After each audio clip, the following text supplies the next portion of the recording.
Welcome, traveler. Tonight, we journey back through the centuries to a time when silence was golden, when bells marked the passing hours, and when life moved at the pace of a quill scratching across parchment. We're going to spend time in a place that has largely vanished from our world, a medieval monastery. Imagine, if you will, a stone building nestled in a valley. Perhaps there are hills around it, covered in forest. Perhaps there's a stream running nearby, its gentle sound a constant companion. The year might be 1250, or 1320, or 1410. The exact date doesn't matter so much. What matters is the rhythm of life within those walls. This isn't a story of grand battles or political intrigue. There are no kings storming the gates, no dramatic rescues or narrow escapes.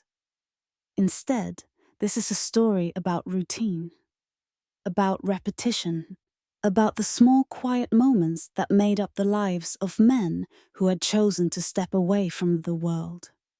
In a medieval monastery, each day was much like the one before it.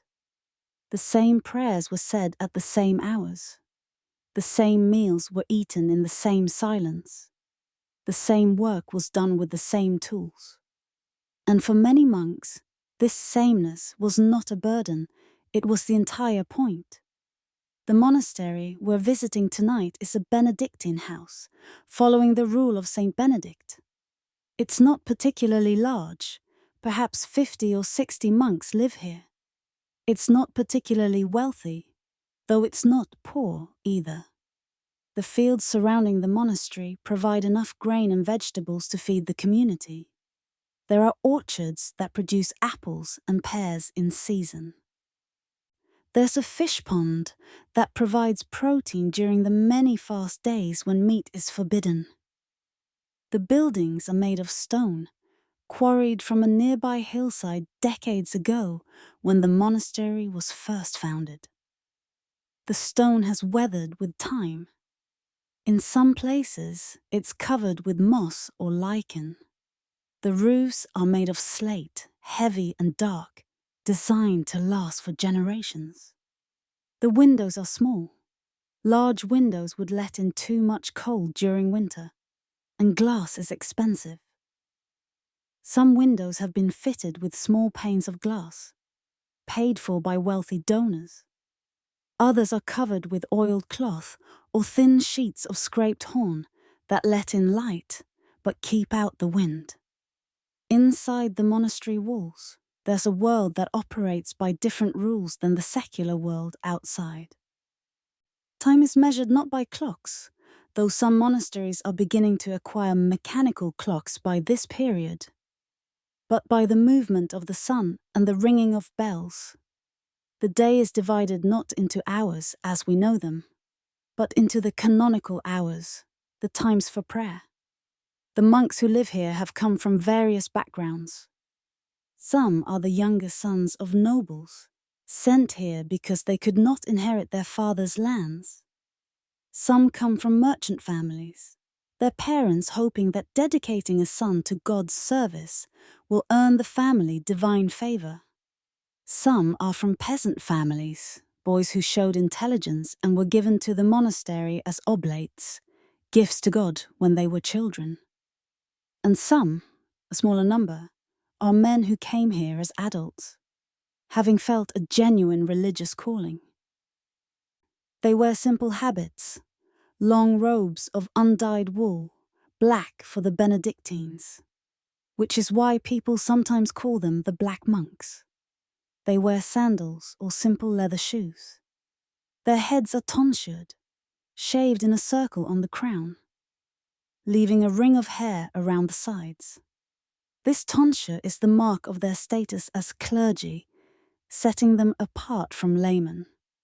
We'll walk through a full day in the life of this monastery, from the first bell ringing in the darkness before dawn, through the long hours of prayer and work, to the final moments before sleep. We'll explore the rooms where monks spent their time, the church where they prayed 8 times H.A., the scriptorium where they copied manuscripts letter by letter, the refectory where they ate in silence, the dormitory where they slept on hard beds. We'll meet Brother Thomas, a monk in his 30s who has been here since he was a boy. We'll follow him through his day, watching as he rises in the darkness for the night prayers, as he takes his simple breakfast, as he sits at his desk copying a psalter, as he eats his midday meal while listening to a reading from the lives of the saints, as he returns to his copying work in the afternoon, as he attends the evening prayers, and finally as he lies down to sleep, knowing that in just a few hours the bell will ring again and it will all begin once more. But this is not a story of one day only. It's a story of every day. Because for Brother Thomas and his fellow monks, tomorrow will be almost exactly like today. And the day after will be the same. And the day after that. Week after week, month after month, year after year, until death finally releases them from this earthly routine. And, they hope and believe, brings them into the eternal presence of God. This sameness might seem oppressive to us, living as we do in a world of constant change and stimulation. But to the monks, this routine is liberating. When you know exactly what you will do today, when every decision has already been made for you by the rule and by centuries of tradition, you are freed from the burden of choice. You can focus your mind entirely on the spiritual life, on prayer, on meditation, on drawing closer to God. The monastery is not completely isolated from the outside world. Travelers stop here, seeking hospitality for the night. Pilgrims on their way to holy sites rest within these walls. Local peasants bring their disputes to be settled by the abbot.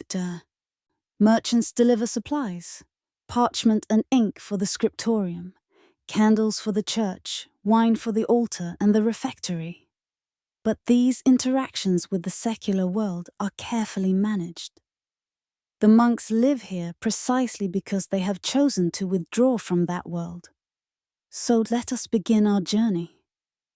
Let us step through the monastery gates and into a world where time moves slowly, where silence is valued above conversation, where the same prayers have been said in the same way for hundreds of years.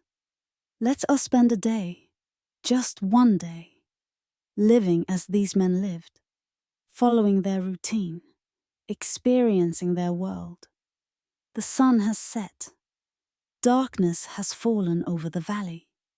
Inside the monastery, the monks have finished the last prayer service of the day. They have climbed the stairs to the dormitory. They have lain down on their beds. The great silence has begun, but their sleep will not last long. In just a few hours, while it is still deep night, the bell will ring. And when it does, they will rise without complaint, without hesitation, to begin their day as they always begin it, with prayer. The path to becoming a monk in medieval Europe was not always a dramatic one. We often imagine religious conversions as sudden, powerful moments. A flash of divine light, a voice from heaven, an overwhelming sense of God's presence. And yes, some men did experience such moments. Saint Paul on the road to Damascus.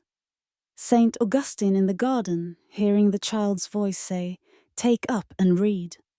Saint Francis hearing Christ speak to him from the crucifix. But for many monks in a medieval monastery, the journey here was far more mundane. There was no dramatic conversion moment, no divine vision, no angelic visitation. Instead, there were practical considerations, family decisions, social expectations, and economic realities. Consider, for instance, a nobleman's family. In medieval society, inheritance laws followed the principle of primogeniture. The eldest son inherited everything. This made sense in a world where dividing an estate among multiple sons would make each portion too small to be viable. But it created a problem. What do you do with your younger sons? Some became knights, if they had the martial skill and temperament for it. Some entered service to other nobles, hoping to advance through loyalty and competence.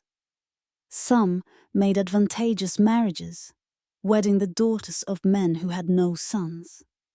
But one of the most respectable options was to enter the church. A younger son sent to a monastery was dedicating his life to God's service. This brought honor to the family. It also meant one fewer person competing for the family's resources. So a boy, perhaps 8 or 10 years old, would be sent to the monastery as an oblate, literally, an offering to God. His parents would present him to the abbot, along with a donation to support his upkeep. The boy would enter the monastery school, learning to read and write Latin, studying scripture and the lives of saints, memorizing the prayers and psalms that structured the monastic day. For this boy, becoming a monk was not really a choice. It was simply what had been decided for him. He had no dramatic calling from God. He had a calling from his father, which in medieval society amounted to much the same thing. When he was old enough, he would take his vows and become a full member of the community. This was the life he knew. It was, in many ways, the only life he could imagine. Or consider a peasant family. They worked land that belonged to a lord. They owed him rent, paid in the form of labor or a share of their harvest. They owed him various fees and services. Life was hard. Food was often scarce. Disease was common. Death was everywhere. If a peasant couple had many children, feeding them all was a constant struggle. But suppose one of their sons showed unusual intelligence. Suppose he learned things quickly, remembered what he was taught, showed an aptitude for thinking rather than just physical labor. If a monastery was nearby, the family might approach the monks. Perhaps this boy could be taken in. Perhaps he could be educated. The monastery needed lay brothers, men who were not full monks, but who lived in the monastery and did much of the manual labor. The monastery also needed future monks to replace those who died. An intelligent peasant boy might be a good investment. So the abbot might agree. The boy would come to live at the monastery. He would work, at first, doing simple tasks, cleaning, carrying water, helping in the garden. But he would also be taught to read and write, things that would have been impossible for him in his village. For this boy, the monastery was an opportunity. It was a chance to escape the grinding poverty of peasant life. It was a chance to learn, to become someone important. Whether he felt a genuine calling from God, or simply a desire to improve his station in life, the result was the same in Yi. He would eventually take vows and become a monk. Then there were men who came to the monastery as adults, having already lived in the secular world. Perhaps a man's wife had died and his children were grown. He had fulfilled his obligations to family and society. Now, in his later years, he wanted to prepare for death and the judgment he believed would follow it. The monastery offered a path to salvation. Or perhaps a man had committed some crime or sin that weighed heavily on his conscience. Medieval Christianity taught that the monastic life was particularly pleasing to God. The prayers of monks were considered especially efficacious. By becoming a monk, a man could atone for his past misdeeds. Or perhaps a man simply found the secular world exhausting. the constant striving for advancement, the violence, because medieval society was violent, the political intrigues, the moral compromises required to succeed. Some men found this life spiritually corrosive. They wanted simplicity, structure, certainty. The monastery offered all of these things. Whatever their reasons for entering, all novices faced the same process. They would present themselves to the abbot and request admission to the monastery. If the abbot agreed, they would begin a period of testing that might last a year or longer. During this novitiate period, the young man lived in the monastery but was not yet a full monk. He wore different clothing, not the full black habit, but something that marked him as a novice. He attended most of the prayer services, but sat in a different section of the church. He participated in the community's work, but under close supervision. Most importantly, he learned the rule of Saint Benedict. This document, written in the 6th century by Benedict of Nursia, governed every aspect of monastic life. It was not particularly long. You could read the entire rule aloud in a few hours. But it was comprehensive. It told monks how to spend their days, how to behave toward one another, what to eat and when, how to pray, how to work, how to handle disagreements, how to deal with visiting guests, how to care for the sick and elderly. The novice had to memorize large portions of the rule. More importantly, he had to internalize its principles. The rule emphasized moderation in all things. It emphasized humility.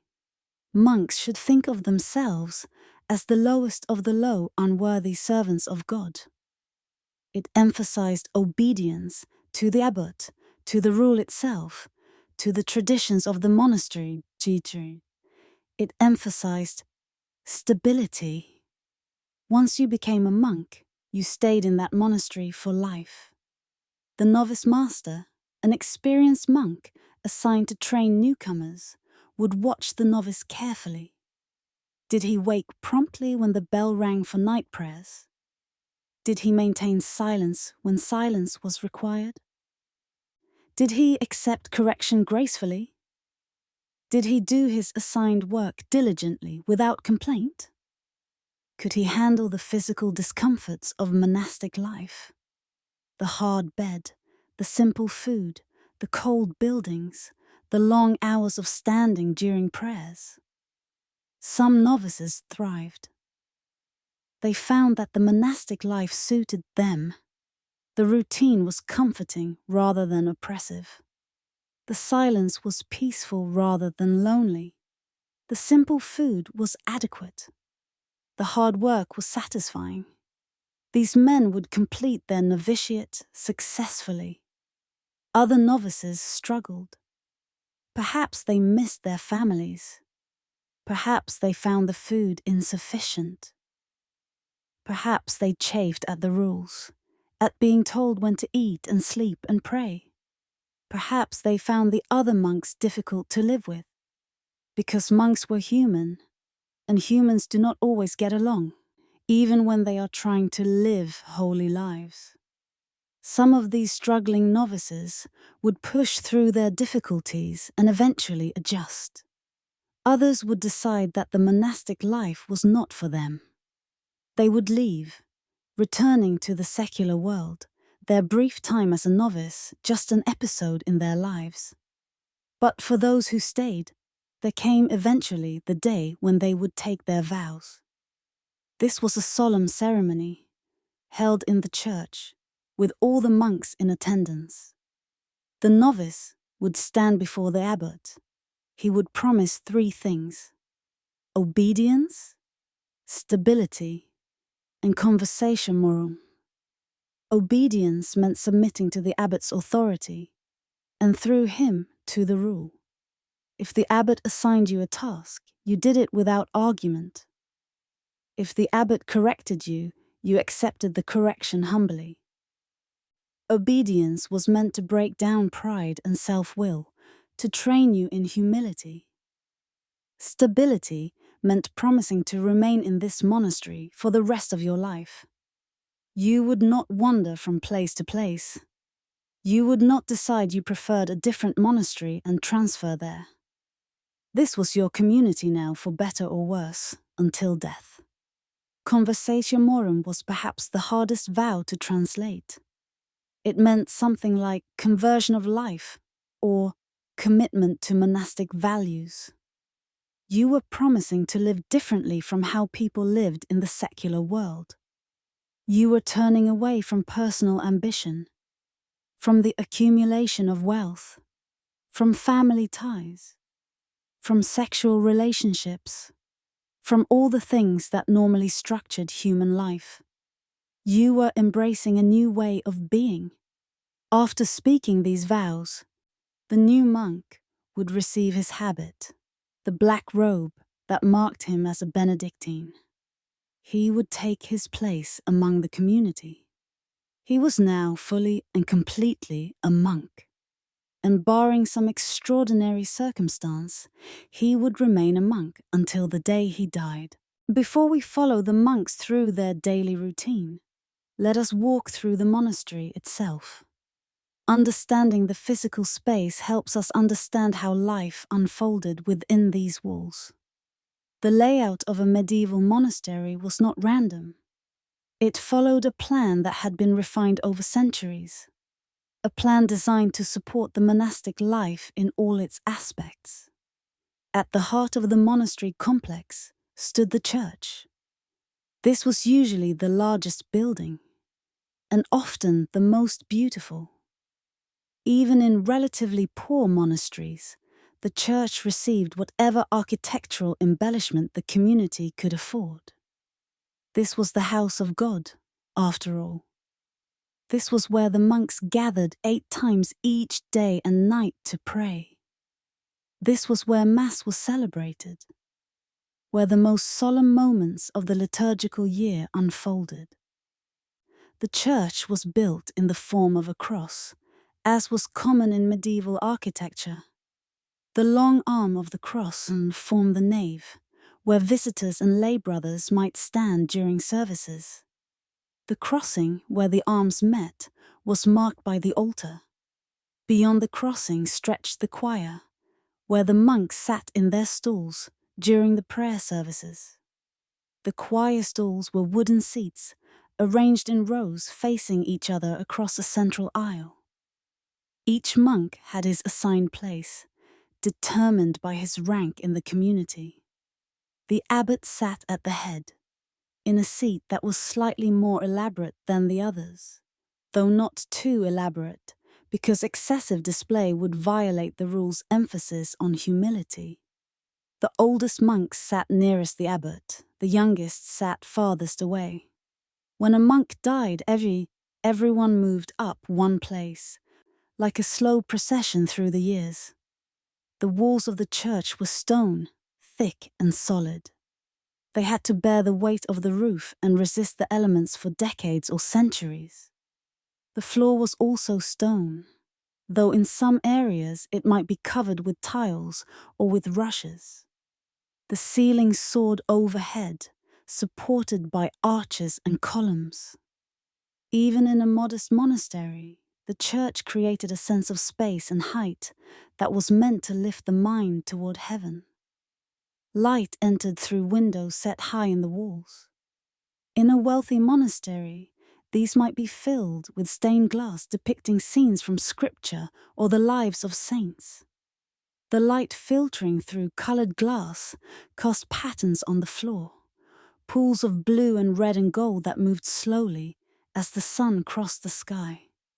In a poorer monastery, the windows might be plain glass or even just openings covered with oiled cloth. But even plain windows allowed light to enter, breaking the darkness. Adjacent to the church, connected directly to it, was the cloister. This was a covered walkway that formed a square around an open courtyard. The cloister was the spine of the monastery. the central corridor that connected all the main buildings. One side of the cloister opened directly into the church. The other 3 sides gave access to the chapter house, the refectory, and other important rooms.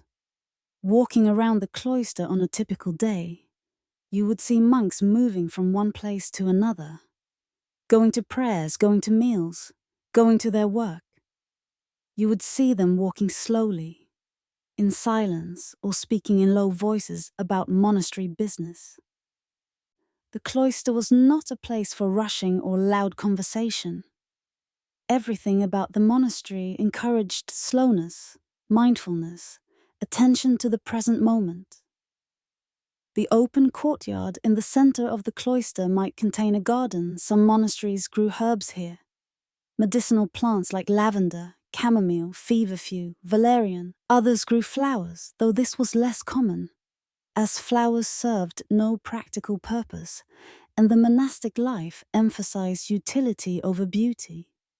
Still, some abbots allowed flowers, reasoning that God had created beauty, and that contemplating it could be a form of prayer. In the center of the courtyard, there might be a well or a fountain. Water was essential. The monks needed it for drinking, for cooking, for washing, for a dozen other purposes. Some monasteries were built near streams or rivers, but a well within the cloister was more convenient, especially in winter when venturing outside was unpleasant. Leading off from the cloister was the chapter house. This was a meeting room, usually square or rectangular, with benches along the walls where the monks would sit during their daily meetings. Every morning, after the early prayer services, the monks gathered here. The name chapter house came from the practice of reading a chapter of the Rule of St. Benedict aloud at these meetings. The daily chapter meeting served multiple purposes. It was where the abbot discussed monastery business with the community. It was where work assignments were given out. It was where discipline was administered. If a monk had violated the rule, perhaps he had spoken when silence was required, or had failed to rise promptly for night prayers, or had shown disrespect to a brother, he would confess his fault in chapter.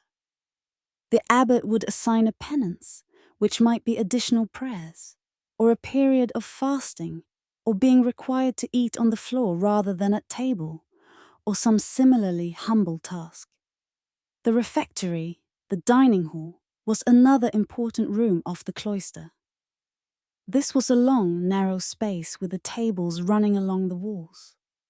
The tables were simple, wooden planks laid on trestles. The benches were equally simple. At one end of the refectory stood a pulpit or lectern, raised up so that one monk could stand there and read aloud while the others ate. Eating in silence while listening to a reading was central to monastic practice. It turned a physical necessity, eating, into a spiritual activity. Your body received nourishment while your mind received instruction.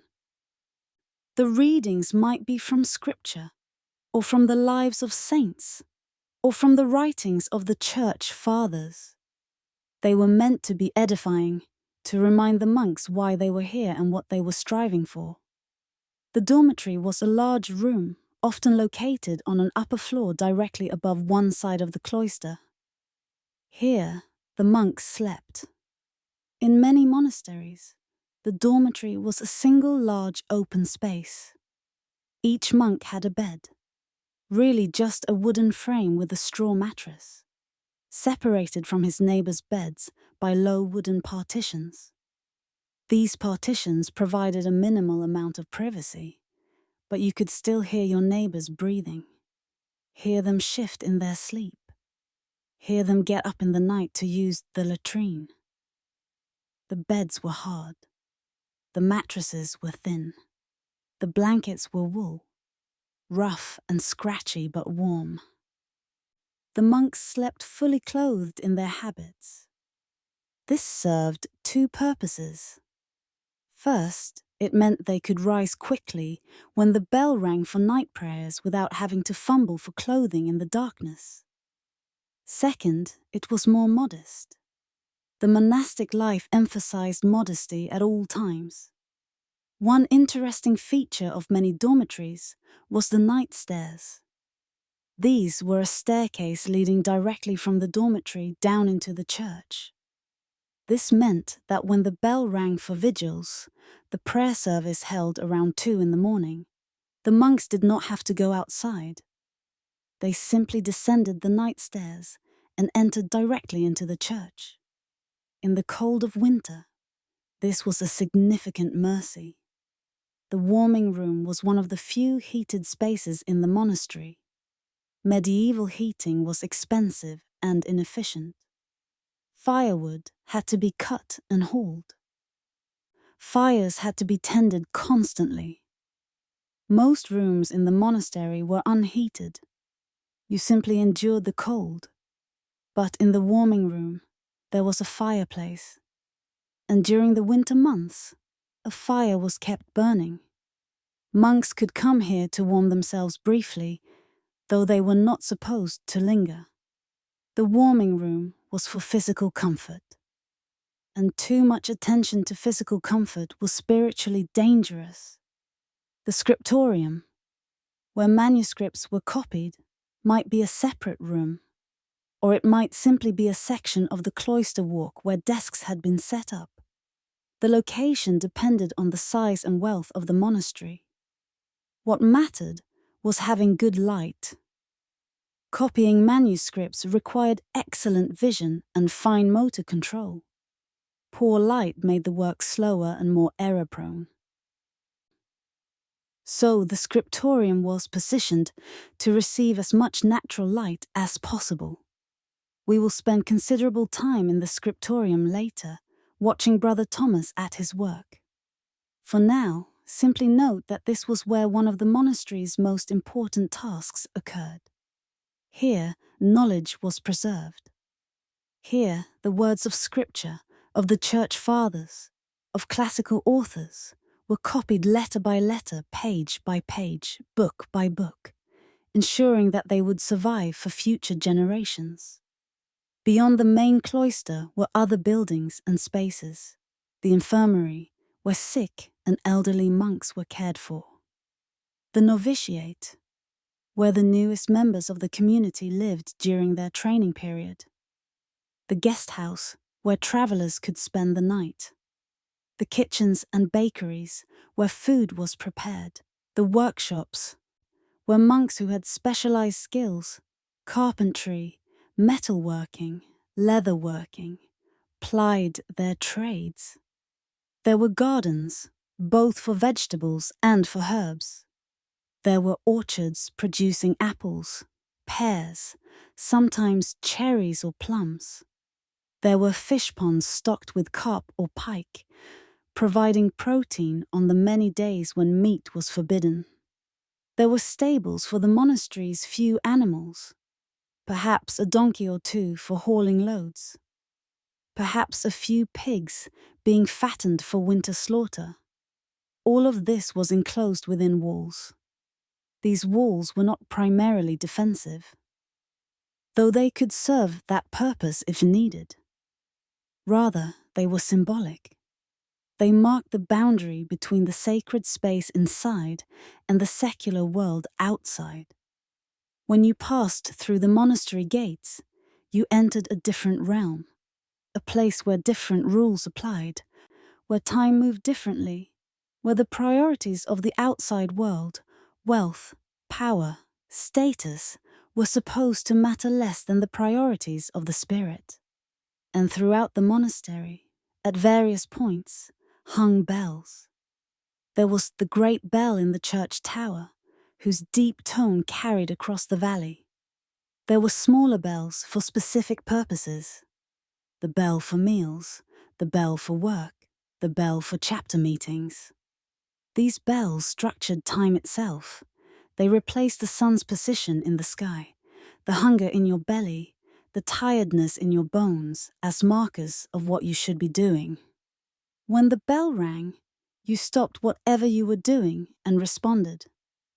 The bells turned abstract time into something tangible, something you could hear echoing off stone walls. It is sometime around 2 o'clock in the morning, though the monks do not think of it in those terms. They do not have our modern clocks, dividing the night into precise hours and minutes. They know only that it is deep night, that darkness still blankets the valley, that sleep still weighs heavy on their bodies. In the dormitory, perhaps 60 monks lie on their hard beds. They went to sleep not long after sunset, perhaps around 8 or 9 o'clock. They have been asleep for perhaps 4 or 5 hours. Outside, the world is utterly dark. There is no moon tonight, or perhaps the moon has already set. The stars are bright in the winter sky, though no one is awake to see them. The air is cold. Inside the dormitory, the monk's breath makes faint clouds of vapor. Then, cutting through the silence and the darkness, comes the bell. It starts as a single strike, a deep, resonant tone that vibrates through the stone building.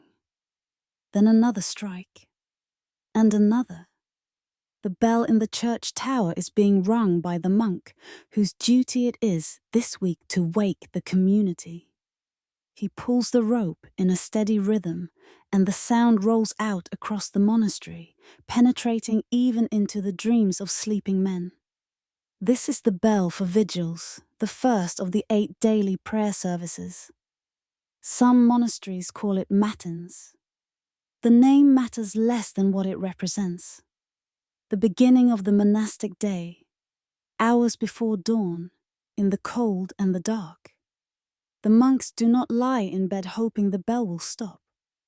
They do not pull their blankets over their heads and try to steal a few more minutes of sleep. They do not calculate how tired they will be during the day if they don't get enough rest. They simply rise. This is what they do. This is what they have always done. This is what they will do tomorrow and every day after, for as long as they live. The rising happens in near total darkness. Perhaps somewhere in the dormitory, a single candle burns in a protected lantern, left lit through the night for safety, and to provide just enough light to navigate. By this dim illumination, the monks swing their legs off their beds. Their feet touch the cold floor. Stone, always stone. The stone that holds the goth through the night and releases it slowly through the day. They are already dressed. They slept in their habits, so there is no need to fumble for clothing. They simply stand, smooth down their robes, and make their way toward the night stairs. Some monks move more quickly than others. The young monks, whose bodies still have resilience, stand and walk almost immediately. The older monks, whose joints ache and whose bones protest the cold, move more slowly. But they all move. No one stays in bed. The procession down the night stairs is silent. The rule of Saint Benedict places great emphasis on silence, especially at night. Speech is not absolutely forbidden at all times.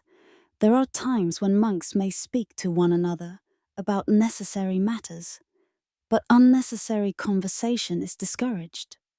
And at this hour, in the darkness before vigils, there is nothing necessary to say. So the monks descend in silence, their feet making soft shuffling sounds on the stone steps. As they descend, the temperature seems to drop even further. The church below is colder than the dormitory above. This is because the church is larger, with higher ceilings, and because it is made entirely of stone. Stone is a wonderful building material. Durable, fire-resistant, long-lasting. But it is also a wonderful conductor of cold. In winter, a stone church becomes almost like a cave, holding the cold inside its walls. The church is lit by candles and oil lamps, but not many. Just enough to see by, to navigate without stumbling, to read the texts that will be used during the service.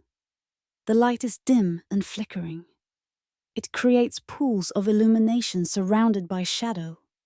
The shadows move and shift as the flames waver in whatever faint draughts move through the building. The monks file into their places in the choir stalls. These are wooden seats arranged in rows facing each other across the central aisle of the church. Each monk has his assigned spot, determined by his seniority in the community. The arrangement never changes. Brother Thomas, who has been a monk here for 15 years, sits about halfway down the row on the right side. When the monk directly ahead of him dies, Brother Thomas will move up one place. This is how it works. This is how it has always worked. The monks settle into their seats. The seats have high backs and sometimes high sides, providing minimal protection from drafts. Some seats have a small shelf where you can rest a book. But many monks do not need books. They know the prayers by heart. They have recited them hundreds of times, thousands of times. When all are assembled, when the last monk has found his place and the shuffling has stilled, vigils begins. The abbot or one of the senior monks intones the opening words, Domine, labia mea aperies, O Lord, open my lips. And the community responds, Et os meum annunciabit laudem tuam. And my mouth shall declare your praise. And so it begins. Vigils is the longest of the 8 daily prayer services. It can last an hour or even longer, depending on the season and the specific liturgical calendar. The structure of vigils follows a pattern that was ancient even in the Middle Ages. There are psalms, lots of psalms. The psalms form the backbone of the divine office. These are the ancient Hebrew prayers, songs, and poems collected in the Old Testament. There are 150 of them, and Benedictine monks recite all 150 every week. Some psalms are recited daily. Others appear on specific days of the week. The psalms are chanted in a specific way. The monks divide into 2 groups, one on each side of the choir. One side chants the first verse of the psalm. The other side responds with the second verse. Back and forth, like a slow conversation, like a gentle wave moving from one side to the other and back again. The chanting is not melodic in the way we might think of music today. It is not meant to be beautiful, though it can be. It is not meant to be entertaining. It is meant to be meditative. The tones are simple. The rhythm is steady. Certain syllables are stretched longer than others, but there are no dramatic shifts in tempo or volume. It is more like a rhythmic speaking than like singing. Brother Thomas knows these psalms by heart. He has been reciting them since he was a boy learning in the monastery school. He knows them in Latin, the language of the church, though he also knows what many of them mean in his own vernacular tongue. As he chants, part of his mind follows the meaning of the words. Part of his mind simply rests in the rhythm. Part of his mind might wander to other thoughts, memories, plans, concerns. This is human. The monks are human. Their minds wander during prayer just as anyone's mind might wander. But the chanting continues regardless. When you know the words by heart, when you have recited them thousands of times, they can continue almost automatically. Your lips form the words. Your voice joins with the voices of your brothers. And all around you, the ancient prayers rise up into the darkness of the church and fade away into silence. After the Psalms come the readings. During vigils, there are typically 3 readings. First, a passage from Scripture, perhaps from one of the Gospels, or from the letters of St. Paul, or from the Old Testament prophets. Second, a reading from the Church Fathers, the early Christian theologians whose writings are considered particularly authoritative. This might be from St. Augustine, or St. Gregory, or St. Jerome. Third, there might be a reading from the life of a saint, if today is a saint's feast day. One monk stands at a lectern and reads aloud while the others listen. The reading is done in a clear voice, not too fast, not too slow. The words carry through the church. Some monks listen attentively, following every word. Others let the words wash over them, extracting meaning without consciously analyzing every sentence. This too is acceptable. The goal is not to master every detail of every reading. The goal is to be present, to be part of this community at prayer. Between the readings, there are responsories, brief sung exchanges between the reader and the community. These provide variety, breaking up the long service into segments. They mark progress through the hour. When you hear a particular responsory, you know approximately how much longer the service will last. And finally, near the end of vigils, there is the Te Deum, an ancient hymn of praise. Te Deum laudamus, we praise you, O God. This is sung only on certain days, on feast days and Sundays. On ordinary days, the Te Deum is omitted. But when it is sung, it provides a moment of elevation, a moment when the steady, meditative quality of the service shifts slightly towards something more joyful. Throughout all of this, the psalms, the readings, the responsories, the hymns, Brother Thomas stands when standing is prescribed and sits when sitting is allowed. He chants when it is his side's turn to chant. He listens when listening is required. His body knows what to do. This is muscle memory, built up over years. The cold seeps into his bones. His feet, in their simple sandals, are particularly cold against the stone floor. His fingers are stiff. His breath makes small clouds in the air before him. But these discomforts are simply part of the experience. They are not good or bad. They simply are. The rule teaches acceptance of discomfort. The body's complaints are not important. What matters is the work of prayer. After an hour, or perhaps slightly more, vigil comes to an end. The closing prayers are said. The monks bow to the altar, and then they disperse. What happens next depends on the season and the particular customs of this monastery. In winter, when the nights are long, there might be 2 or 3 hours before dawn. Some monasteries allow the monks to return to the dormitory for additional rest. They climb back up the night stairs, lie back down on their hard beds, and sleep until the next bell. Other monasteries expect the monks to use this time for private prayer or spiritual reading. They might sit in the cloister if it is not too cold. They might sit in the warming room.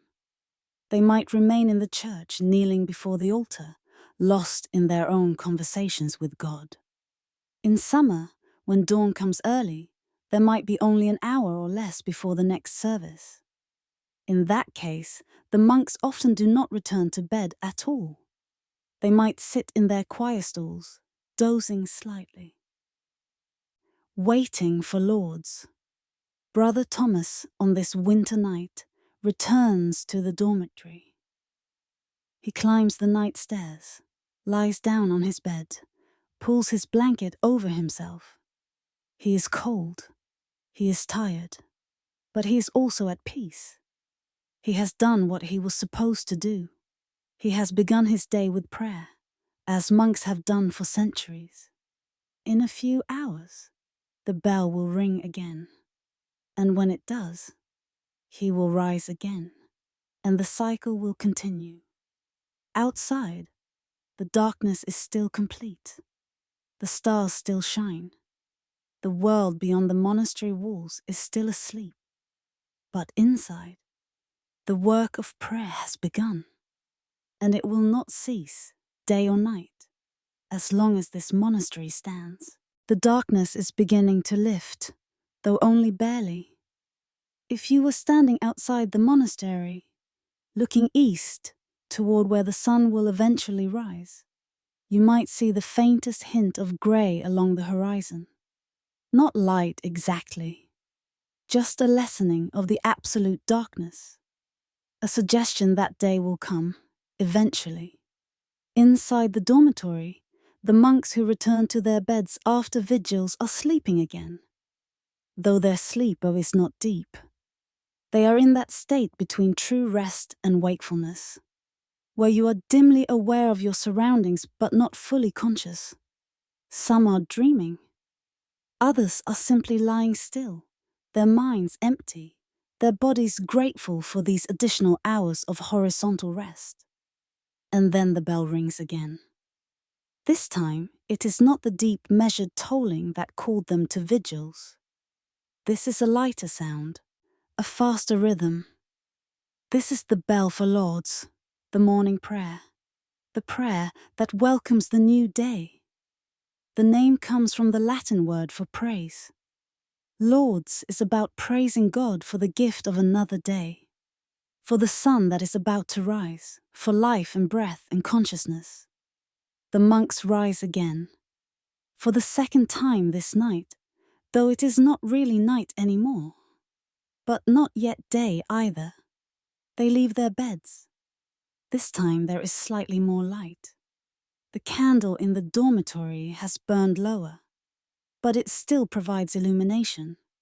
And through the small windows, that faint pre-dawn greyness is seeping in. The monks descend the night stairs once more. They return to the church, to the same choir stalls they occupied a few hours ago. Everything is familiar. Everything is the same. This sameness is comforting. There are no surprises in the monastic life. You know what will happen next, because it is what always happens. The church is still cold, but somehow it feels less cold than it did during vigils. Perhaps this is because the monks are becoming accustomed to it. Perhaps it is because they know that sunrise will come eventually, and with it, a minimal warming. Or perhaps it is psychological. Lauds has a different feel than vigils. Vigils is the prayer of deep night, of darkness, of waiting. Lauds is the prayer of dawn, of light returning, of new beginnings. The service begins. Once again, the abbot or a senior monk intones the opening words. Once again, the community responds. And once again, the chanting begins. The structure of Lauds is similar to vigils but compressed. There are psalms, but fewer of them. There are readings, but shorter ones. The entire service might last only 30 or 40 minutes, perhaps a bit longer on special feast days. It moves at the same meditative pace as all the prayers, but it covers less ground. The psalms chosen for Lauds are often ones that speak of morning, of light, of God's mercy renewed each day. The Lord is my light and my salvation, one psalm proclaims. In the morning, Lord, you hear my voice, says another. These are not random choices. The prayers of the divine office are carefully structured. The psalms recited at each service are meant to be appropriate to that time of day. As the monks chant, as their voices rise and fall in the familiar patterns, light begins to filter more strongly through the church windows. It is still not true daylight. The sun has not yet crested the horizon, but the darkness is definitely retreating. The interior of the church becomes visible in a way it was not during vigils. You can see the far walls now. You can see the expressions on your brothers' faces.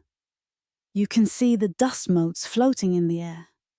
Brother Thomas chants his verses when it is his turn. He listens when the other side of the choir responds. His mind is clearer now than it was during vigils. The fog of sleep has lifted. He is cold, yes, and hungry. It has been many hours since the light supper yesterday evening. But he is alert. His body has accepted that the day has begun. The readings during Lauds are brief. A short passage from Scripture. Perhaps a few lines from one of the church fathers. There is not the extended series of readings that characterized vigils. Lauds is meant to be a morning greeting to God, not a lengthy meditation. And then, near the end of the service, comes the Benedictus, the canticle of Zechariah from the Gospel of Luke. This is sung at Lauds every single day, without exception. Blessed be the Lord God of Israel, for he has visited and redeemed his people. The words are ancient, going back to the very beginning of Christianity. Every monk in this church knows them by heart. They have sung them every morning for years. As the Benedictus is sung, the light continues to grow. By the time the final verses are reached, true daylight is beginning to appear. The sun, still below the horizon, is sending its light ahead, painting the sky with color. In the church, the candles that seemed so necessary an hour ago are now competing with natural light, streaming through the windows. Lauds concludes with prayers of intercession and a final blessing. The monks bow to the altar. And then, instead of dispersing immediately, they wait. Because there is only a brief interval before the next service. This interval is used for practical necessity. The monks file out of the church and make their way to the latrines.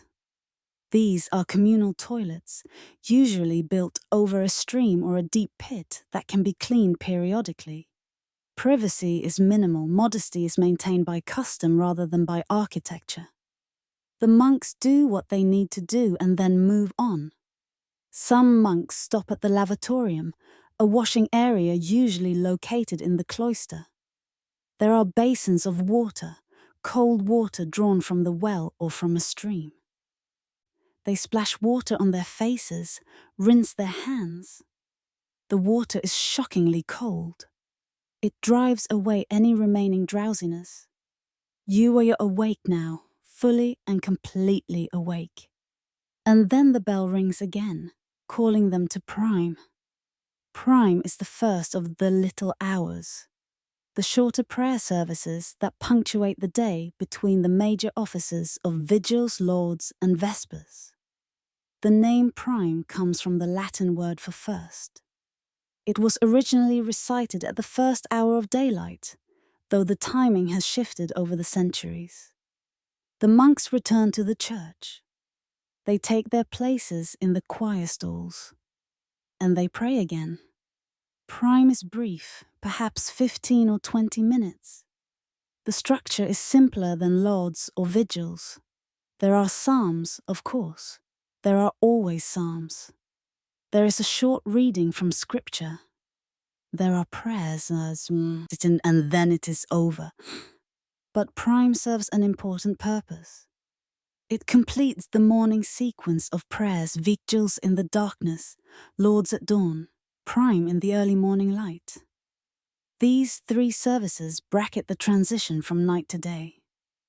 They mark the progression from sleep to wakefulness, from darkness to light, from the private world of dreams to the communal world of work and prayer.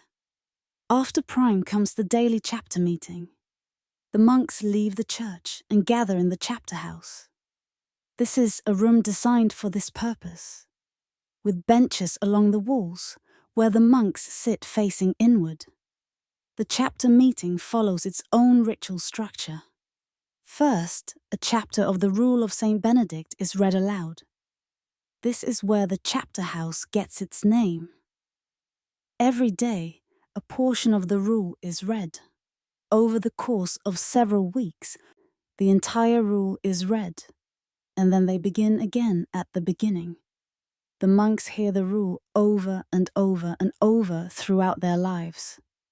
They know it by heart, but they hear it read anyway. This repetition reinforces the principles that govern their lives. After the reading, the abbot may offer commentary. He might explain a particular passage. He might apply it to a current situation in the monastery. He might simply reiterate its importance. The abbot is the interpreter of the rule, the one who decides how it applies in specific cases. Then comes monastery business. The abbot might announce plans for an upcoming feast day. He might discuss repairs needed to one of the buildings. He might mention visiting guests who will be arriving. He assigns the day's work, who will work in the garden, who will work in the scriptorium, who will serve in the kitchen, who will attend to various other necessary tasks. And then comes the time for confession of faults. This is one of the most interesting aspects of the chapter meeting. Monks who have violated the rule in some way are expected to confess their faults publicly. Here, in front of the entire community. Perhaps a monk fell asleep during prayers. Perhaps he spoke when silence was required. Perhaps he was late to a service. Perhaps he showed anger or impatience with a brother. Perhaps he took extra food when he should not have. Perhaps he failed to complete his assigned work properly. The monk stands and says, "I accuse myself of," and then describes his fault. The abbot listens. He might ask questions. He might offer correction or instruction. And then he assigns a penance. The penances are rarely harsh. This is not meant to be a humiliation or a punishment in the way we might think of punishment. It is meant to be corrective, to help the monk recognize his fault and do better. A penance might be reciting extra prayers. It might be fasting from the next meal. It might be performing some particularly humble task, like cleaning the latrines or scrubbing pots in the kitchen. It might be eating on the floor of the refectory rather than at table, a visible sign of humility. The monk accepts his penance without argument. To argue would be to show pride, which is worse than whatever the original fault was. Humility is the foundation of monastic life. You accept correction, you acknowledge your faults, you try to do better. Brother Thomas, on this particular day, has no faults to confess. He has been diligent, he has followed the rule. He has done what was required of him.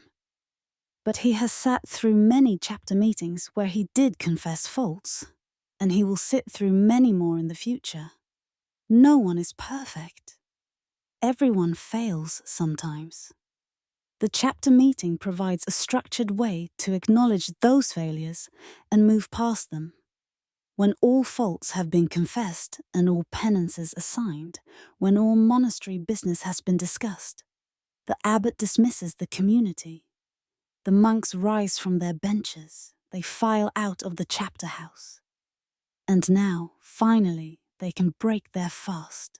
To call what happens next breakfast would be misleading. The modern concept of breakfast, a substantial morning meal with eggs, meat, bread, perhaps fruit or porridge, did not exist in medieval monasteries. The rule of Saint Benedict actually specified that monks should eat only one meal per day for much of the year, taken in the afternoon. However, by the later Middle Ages, most monasteries had adapted this strict rule somewhat. They allowed a small morning collation, a light refreshment that was not technically considered a meal. The distinction might seem like splitting hairs, but it mattered to the monks. The rule was the rule. You did not simply ignore it, but you could interpret it. If a small amount of bread and drink in the morning was not technically a meal, then it did not violate the rule's prescription of one meal per day. Medieval monks were quite good at this sort of reasoning.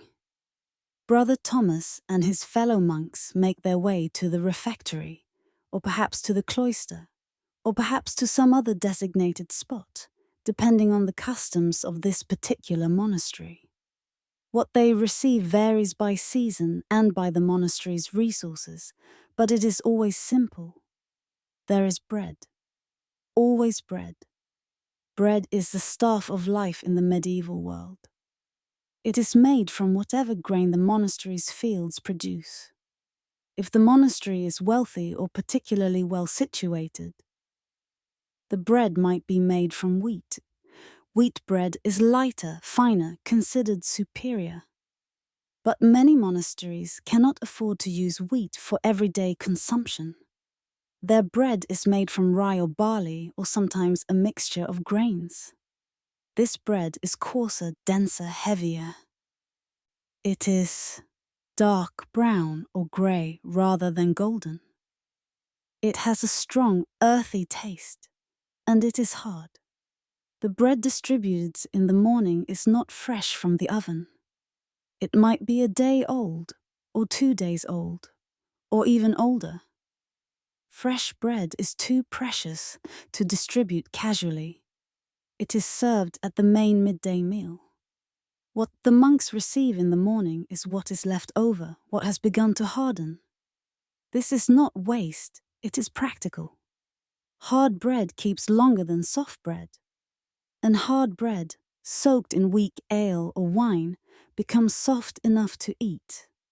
Each monk receives perhaps a quarter of a loaf. The size depends on how much bread was baked and how many mouths need to be fed. On lean days, the portions are smaller. On feast days or during periods of particularly hard work, they might be slightly larger. But they are never generous. The monastic life does not encourage indulgence. Along with the bread comes drink. Water, in many parts of medieval Europe, was not safe to drink. It carried diseases. It could make you sick. So instead, people drank ale or wine. The alcohol in these beverages killed harmful bacteria, making them safer than plain water. But the ale or wine given to monks in the morning is not the strong drink served in taverns. It is weak, watered down to the point where it barely deserves the name. The ale might be what was called small beer, a second or third brewing from the same batch of grain, producing a beverage with minimal alcohol content.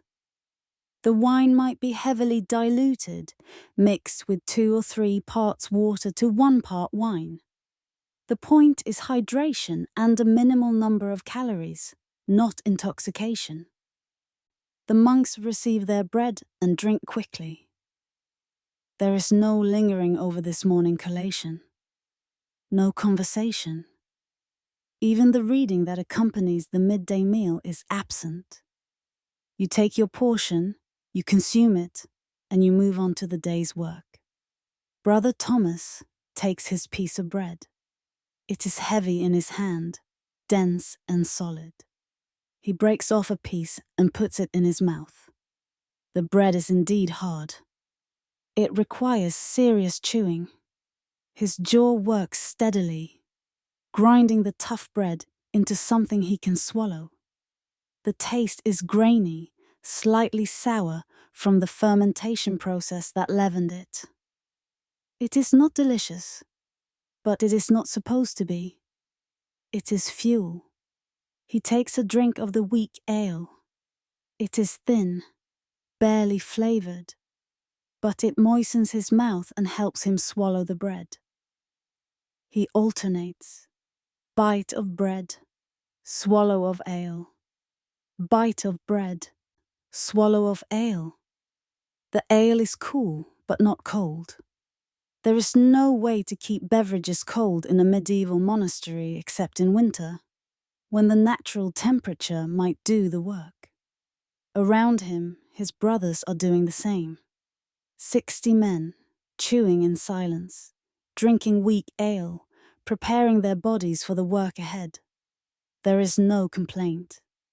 The rule specifically prohibits murmuring about food. If the bread is hard, you eat it anyway. If the ale is thin, you drink it anyway. Gratitude for what God has provided is more important than culinary satisfaction. Some monasteries allow a bit more in the morning during certain times of year. In winter, when the days are short and the cold saps energy, there might be a small piece of cheese along with the bread. Cheese is a good source of protein and fat, both of which help the body stay warm. Or there might be a small serving of pottage, a thick soup made from grains, and perhaps some vegetables. Pottage is filling and warming, easier to eat than hard bread for monks whose teeth are worn down by years of chewing coarse food. During periods of particularly hard labor, during harvest time, for instance, when all hands are needed in the fields, the morning collation might be more substantial. The monks need energy for the physical work ahead. The rule allows for flexibility in such cases. Benedict wrote that the abbot should be like a wise physician, adjusting the treatment to the patient's needs. If the monks need more food to do their work, they should receive more food. But on an ordinary day, in an ordinary season, the morning collation is minimal. Bread and weak ale, that is all, and it is enough. The entire process takes perhaps 10 minutes, maybe 15. The monks do not dawdle. They eat efficiently, mechanically. Their bodies are accustomed to this routine. Their stomachs have learned not to expect much in the morning. The real meal, the substantial meal, will come at midday. That is what they are waiting for. But even this small amount of food makes a difference. The bread, simple as it is, provides carbohydrates for energy. The weak ale provides hydration and a tiny amount of additional calories. The monks have had nothing to eat or drink since yesterday evening's light supper. Their bodies need this fuel to function. When Brother Thomas has finished his bread and ale, he wipes his mouth with the back of his hand. He stands. Around him, other monks are finishing as well. Some are already heading toward their assigned work. There is no formal dismissal, no signal that the meal is over. You finish when you finish, and then you go. Brother Thomas makes his way toward the scriptorium. He has been assigned to copying work today, as he is most days. This is his skill, his contribution to the monastery. He is a good scribe. His handwriting is clear and regular. His attention to detail is strong. He makes few errors. The abbot recognizes this and assigns him accordingly. The sun is fully up now. True daylight has arrived. The morning is beginning, and with it, the work of the day begins. But before we follow Brother Thomas to the scriptorium, we should understand something about the monastic attitude toward food. The monks are not starving. They are not malnourished, at least not usually. The monastery provides adequate nutrition. But adequate is the key word. The food is sufficient, not abundant. It is simple, not complex. It is nourishing, not delicious. This is intentional. The monastic life teaches detachment from physical pleasure. Food is necessary for survival, but it should not be a source of sensory enjoyment. You eat to live, not live to eat. The rule warns against gluttony, against excessive attachment to food. The Desert Fathers, the early Christian hermits who inspired the monastic movement, often fasted severely, eating only enough to keep body and soul together. The Benedictine rule is less extreme, but it maintains the principle. Food, it is fuel, nothing more. There is also a practical reason for the simple diet. The monastery must feed itself from its own resources. The fields and gardens and orchards must produce enough to sustain the community year-round. Elaborate meals, rich foods, exotic ingredients, these are not possible when you are living on what you can grow yourself. Simplicity is not just a spiritual discipline. It is an economic necessity. And so the monks eat their hard bread and weak ale. They do so without complaint. They do so knowing that this is what they will eat tomorrow morning, and the morning after, and the morning after that, for years to come. The menu does not change. The portions do not vary much. Day after day after day, it is the same. And for Brother Thomas, as for his brothers, this sameness is not a burden. It is a relief. One less thing to think about. One less decision to make.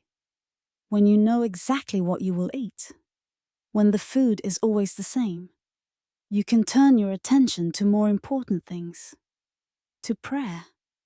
To work. To the cultivation of virtue. To the slow, steady progress toward holiness that is the entire point of the monastic life. The morning continues to unfold. The sun climbs higher in the sky, though this is winter, so it never climbs very high. Even at noon, the winter sun hangs low on the horizon, casting long shadows across the monastery grounds. But it provides light, and light is what matters for the work ahead. At the third hour of the day, around 9 o'clock in the morning by our modern reckoning, though the monks do not think in such terms, the bell rings again. This is the bell for terce, one of the little hours. The name comes from the Latin word for third. In the ancient Roman way of counting time, the day began at sunrise and was divided into 12 hours. The third hour was mid-morning. Brother Thomas has been anticipating this bell. He knows the rhythm of the day as intimately as he knows the rhythm of his own breathing. He knows that after the morning collation comes work, and after some time of work comes terce, and after terce comes more work until sext at midday. This knowledge is comforting. There are no surprises. When the bell rings, he carefully sets down his quill. He is in the middle of copying a line of text, but that does not matter. When the bell rings for prayer, everything else stops. He puts the quill in its holder, making sure it does not roll off the desk. He places a small weight on the parchment to keep it from curling. He stands, brushes down his habit, and makes his way toward the church. All around the monastery, other monks are doing the same. The brother working in the garden sets down his hoe and heads for the church. The brother in the kitchen covers the pot he is stirring and walks toward the church. The brother mending books in the library marks his place and goes to the church. Work stops. Prayer begins. This is the way. The church is warmer now than it was during the early morning prayers. The winter sun, weak as it is, has been shining through the windows for hours. The stone walls, which hold cold so efficiently during the night, also hold warmth during the day, though never very much. Still, it is noticeably warmer. This is pleasant. The monks are not immune to physical comfort. They simply do not prioritize it. They file into their choir stalls. They take their assigned places. And terce begins. The little hours, terce, sext, and nun, follow a simpler structure than the major offices. There are psalms, of course. Always psalms. 3 psalms are recited at each little hour. The choice of psalms follows a set cycle. If you know what day of the week it is, you know which psalms will be recited at terce.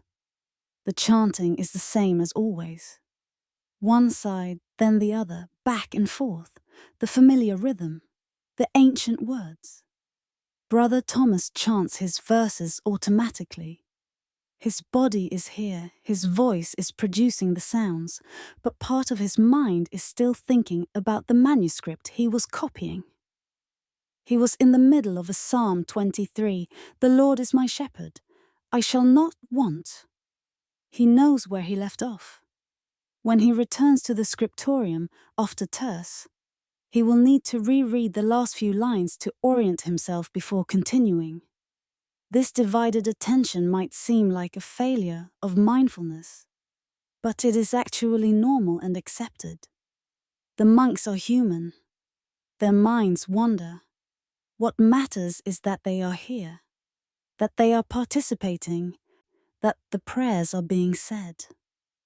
Perfect concentration at every moment is not expected. Sincerity and consistency are what matter. After the 3 psalms comes a short reading from Scripture. For terce, the reading is always very brief, perhaps just a verse or 2. This is not a time for lengthy meditation on the Word of God. This is a brief pause in the day's work, a momentary turning of attention back to the spiritual realm before returning to physical labor. There are prayers of intercession. There is a final blessing. And then terce is over. The entire service has lasted perhaps 15 minutes, maybe 20. The monks bow to the altar. They leave the church, and they return to their work. Brother Thomas walks back to the scriptorium. Other monks disperse to their various tasks. The monastery returns to its working rhythm, the rhythm that will continue until the next bell rings. The scriptorium is a room, or, in some monasteries, simply a section of the cloister walk, where manuscripts are copied. It is positioned to receive good natural light. This is essential. Copying manuscripts is detailed work that requires excellent vision. In the morning, when the sun is in the east, light floods through the windows. This is the best time for copying work. Brother Thomas returns to his desk. His desk is a simple wooden frame with a slanted surface. The slant holds the parchment at an angle that is comfortable for writing. If the surface were flat, he would have to hunch over it, which would hurt his back after hours of work. The slant allows him to sit more upright. On the desk is the parchment he has been working on. Parchment is made from animal skin, sheep, goat, or calf. The preparation of parchment is a long and somewhat disgusting process. The animal is killed and skinned. The skin is soaked in a lime solution for days or weeks.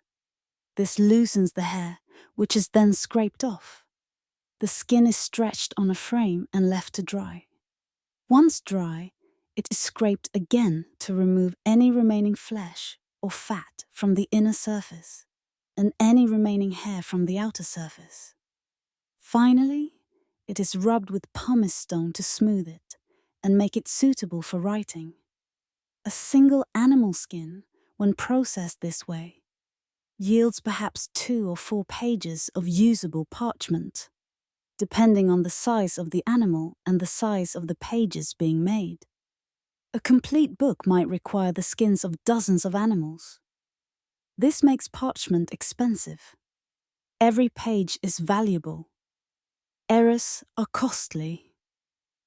Brother Thomas is copying a Psalter, a book containing all 150 psalms. Psalters are among the most commonly copied books in a medieval monastery because every monk needs one. The monks recite all 150 psalms every week as part of the divine office.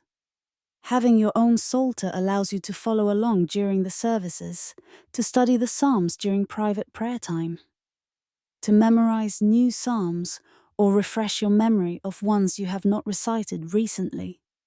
The psalter Brother Thomas is copying from, the exemplar, sits on a small stand to his left. It is open to the page he is currently working on. He will read a phrase from the exemplar. Look at his own blank parchment and write that phrase. Then he will read the next phrase. Look at his parchment, write it, over and over, phrase by phrase, line by line, page by page. Before he can resume work, he must prepare his quill. He has several quills sitting in a small cup on his desk. These are goose feathers taken from the bird's wing. The large wing feathers make the best writing implements. They are sturdy but flexible. They hold ink well. They can be cut to different shapes to produce different line widths. Brother Thomas takes a quill and examines its tip. He used this quill before terse, and the tip has begun to fray slightly. This will make the ink flow unevenly. So he takes his penknife. Every scribe has a penknife. It is an essential tool, and carefully cuts the tip of the quill at a precise angle. The cut must be clean and sharp. The angle must be exact. If done correctly, the quill will produce clear, even lines.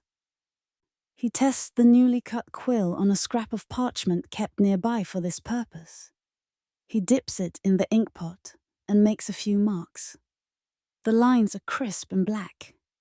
Good. The quill is ready. The ink itself is black, made from a mixture of oak galls, iron sulfates, and gum arabic. Oak galls are the round growths that form on oak trees when certain wasps lay their eggs in the bark. These galls contain tannic acid. When crushed and mixed with iron sulfate and water, they produce a dark liquid. The gum arabic, a sap from acacia trees, serves as a binder, helping the ink stick to the parchment and preventing it from flaking off once dry. This ink is permanent. Once it is on the parchment and has dried, it is very difficult to remove. This permanence is both good and bad. Good, but because the writing will last for centuries if the manuscript is cared for properly. Bad, but because errors cannot be easily corrected. If Brother Thomas makes a mistake, he has limited options for fixing it. He positions his parchment carefully. The page has already been ruled. Faint lines scored into the surface to guide the writing and keep it straight. Ruling is a separate task, sometimes done by specialists. The lines are made with a sharp point or with a stylus, dipped in very light ink. They need to be visible enough to follow, but light enough not to distract from the text itself. Brother Thomas locates the place where he left off. Yes, Psalm 23. The Lord is my shepherd, I shall not want. He was halfway through verse 2. He makes me lie down in green pastures. He needs to continue with, He leads me beside still waters. He reads the phrase in the exemplar. He looks at his parchment. He dips his quill in the ink, shaking off any excess. He touches the quill to the parchment and begins to form the first letter. His script is Carolingian minuscule, the standard writing style of this period and place. It was developed in the court of Charlemagne in the late 8th and early 9th centuries and has spread throughout Western Europe. It is clear, regular, and relatively easy to read compared to some older scripts. Each letter is formed according to specific rules. The proportions, the curves, the spacing, all of these are standardized. This is not the place for individual creativity or personal style. The goal is uniformity and legibility. Brother Thomas's hand moves steadily across the page. His pen makes a faint scratching sound as it travels over the rough surface of the parchment. Every few words, he dips the quill in the ink again. He works carefully, checking frequently against the exemplar to make sure he's not making errors. The work is slow, very slow. On a good day, working without interruption from after terce until sext, and then again from after sext until none, Brother Thomas might complete 2 pages, that is 2 pages in approximately 6 or 7 hours of work. Think about that. In the time it takes you to read this sentence, Brother Thomas has formed perhaps 2 letters. But he does not think about the slowness. He does not think about how many pages remain to be copied, how many weeks or months this psalter will take to complete. He thinks only about the current line, the current word, the current letter. This is how you complete a large task. One small step at a time, repeated endlessly. His fingers begin to ache. The position required for writing, hand angled, fingers gripping the quill, arm moving in small, precise motions, is not natural. After an hour, 2 hours, 3 hours of this, the muscles complain. But Brother Thomas is accustomed to this. He has been copying manuscripts since he was a boy learning in the monastery school. His hand knows what to do. His eyes strain in the light. Even good light is not perfect light. He must focus intently on the tiny letters he is forming, making sure each one is correctly shaped. After hours of this close work, his eyes feel tired and scratchy. But again, he is accustomed to this. This is the cost of the work. And yet, there is something deeply satisfying about this labor. The scratch of the pen, the smell of the ink, slightly metallic, slightly organic, the slow progression down the page. The knowledge that you are creating something permanent, something that will outlast you. This manuscript, if it survives, might be read by monks 100 years from now, 200 years, 500. Your hand will be dust, but your work will remain. The Psalms themselves provide a kind of meditation. As Brother Thomas copies them, he cannot help but read them, even though he has read them countless times before. The Lord is my shepherd, I shall not want. He makes me lie down in green pastures. He leads me beside still waters. He restores my soul. These words are beautiful. They are comforting. They speak of peace and provision and divine care. And as he writes them, letter by letter, they sink deeper into his consciousness.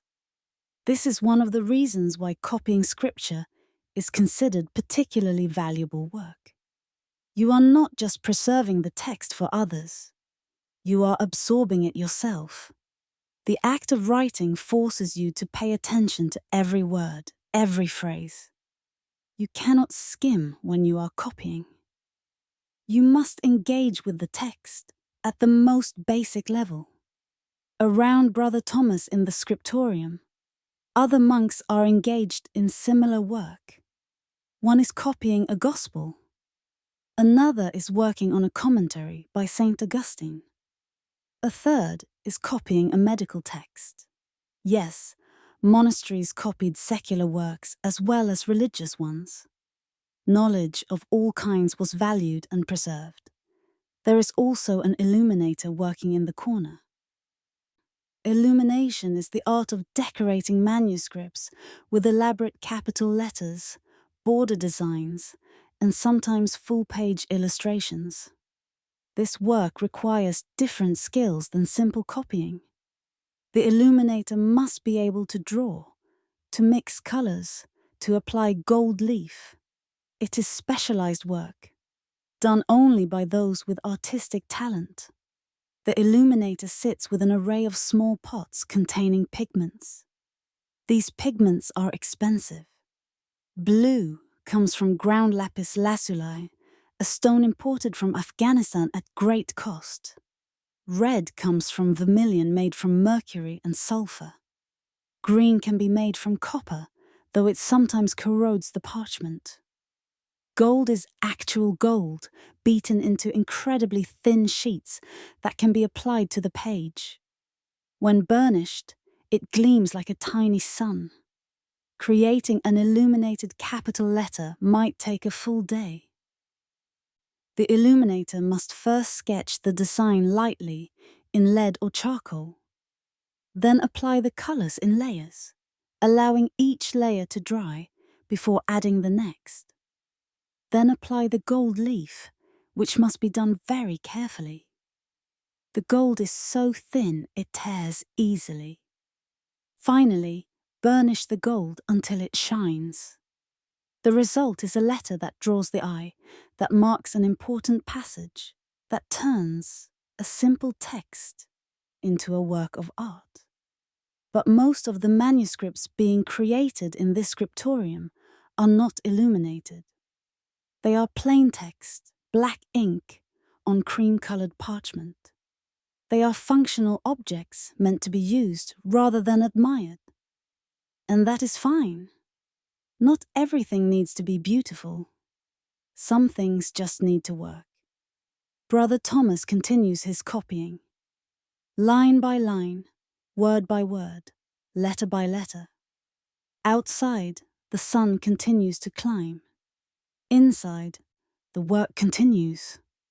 And soon enough, the bell will ring again, calling the monks to the next prayer service.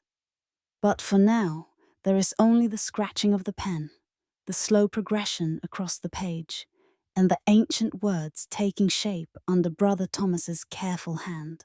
The sun reaches its highest point in the sky. In summer, this would mean blazing heat and long hours of daylight. But this is winter, so the sun's highest point is still relatively low on the horizon. Still, it marks the middle of the day. It marks the 6th hour. And at the 6th hour, the bell rings for sext. Brother Thomas has been copying for several hours now. His hand is cramping. His eyes are tired. His back aches from maintaining the same position. When the bell rings, he feels relief. Not just because prayer is spiritually important, though it is, but also because it means a break from the intense concentration of copying work. And more importantly, it means that the main meal of the day is coming soon. He sets down his quill carefully. He blots the last line he wrote, using a piece of fine cloth to absorb any excess ink. Ink that is not properly dried can smudge, ruining hours of work. He covers his inkpot to prevent it from drying out. He places a weight on his parchment, and then he makes his way to the church. Sext follows the same pattern as terce. 3 psalms, a brief reading, prayers. It lasts perhaps 15 or 20 minutes. The monks chant, they listen, they pray, and then it is finished. But after sext, something different happens. After sext comes dinner, the main meal of the day. This is what the monks have been waiting for. Their stomachs have been empty or nearly empty since yesterday evening. The small morning collation of bread and weak ale was hours ago. They are hungry, not starving. Monks are rarely truly starving, but definitely hungry. The monks process from the church to the refectory. They move in order, with the abbot leading and the newest monks bringing up the rear. They enter the refectory and take their assigned places at the tables. The refectory is a long rectangular room with tables running along the walls. The tables are simple, wooden planks set on trestles. The benches are equally simple. Each monk has a wooden bowl, a wooden spoon, perhaps a wooden cup. Some monasteries have metal spoons, but most use wood. Metal is expensive. Wood is abundant. Before anyone sits, before anyone eats, there is a prayer of thanksgiving. The abbot or a designated monk says grace. The community responds. And only then can the monks sit and the meal begin. But the meal does not begin with eating. It begins with reading. One monk, chosen on a rotating basis, stands at the lectern at the front of the refectory. He opens a book, perhaps the Bible, perhaps the lives of saints, perhaps some other edifying text, and begins to read aloud. His voice must be clear and strong. He must read slowly enough that the words can be understood, but not so slowly that it sounds unnatural. He must project his voice so that monks at the far end of the refectory can hear him. This is not easy. The refectory is a large room, and his voice must fill it. As the reading begins, servants from the kitchen bring out the food. These servants might be lay brothers, men who live in the monastery and do manual labor, but are not full monks. Or they might be young novices, learning humility through service. They carry large pots and baskets, moving from table to table, serving each monk in turn. The rule of Saint Benedict specifies that 2 cooked dishes should be served at the main meal. This allows for variety and ensures that if a monk cannot eat one dish, he can eat the other. The interpretation of 2 dishes varies. In a wealthy monastery, there might be actual variety, perhaps a dish of fish and a dish of eggs, or a pottage of beans and a dish of vegetables with cheese.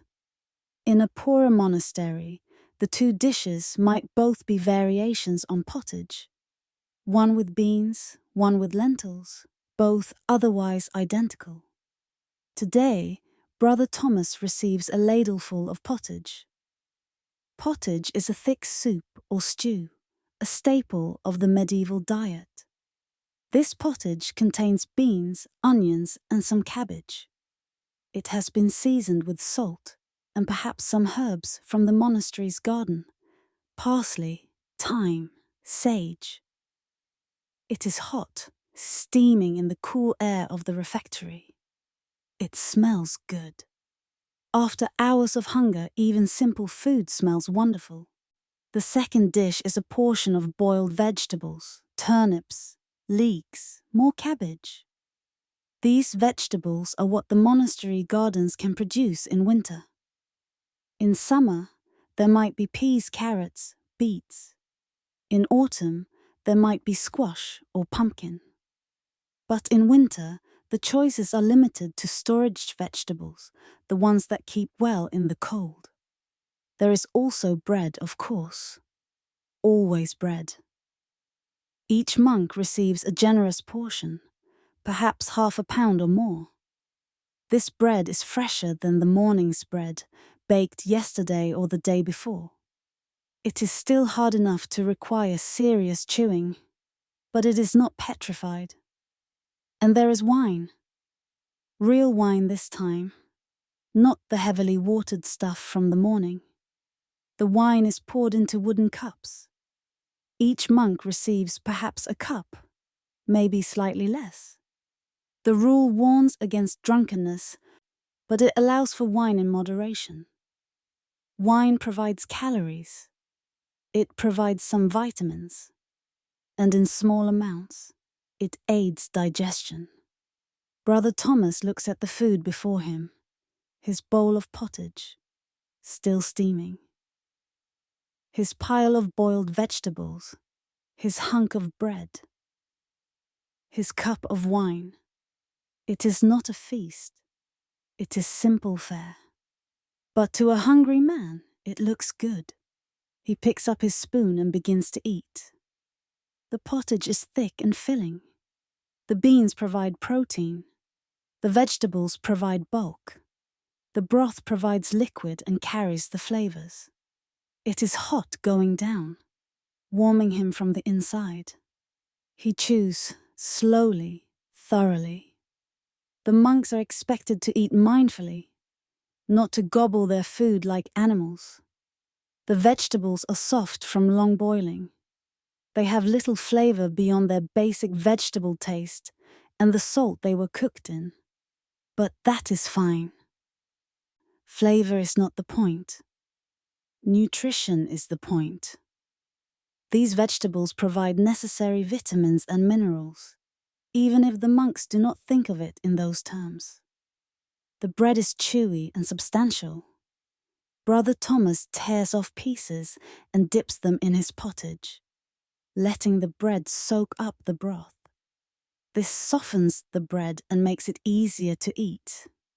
It also ensures that nothing is wasted. Every drop of the pottage is consumed. All of this eating happens in silence. The rule places great emphasis on silence during meals. The monks do not talk to each other. They do not comment on the food. They do not laugh or joke. They simply eat, chewing methodically, swallowing deliberately, while the reader's voice continues from the lectern.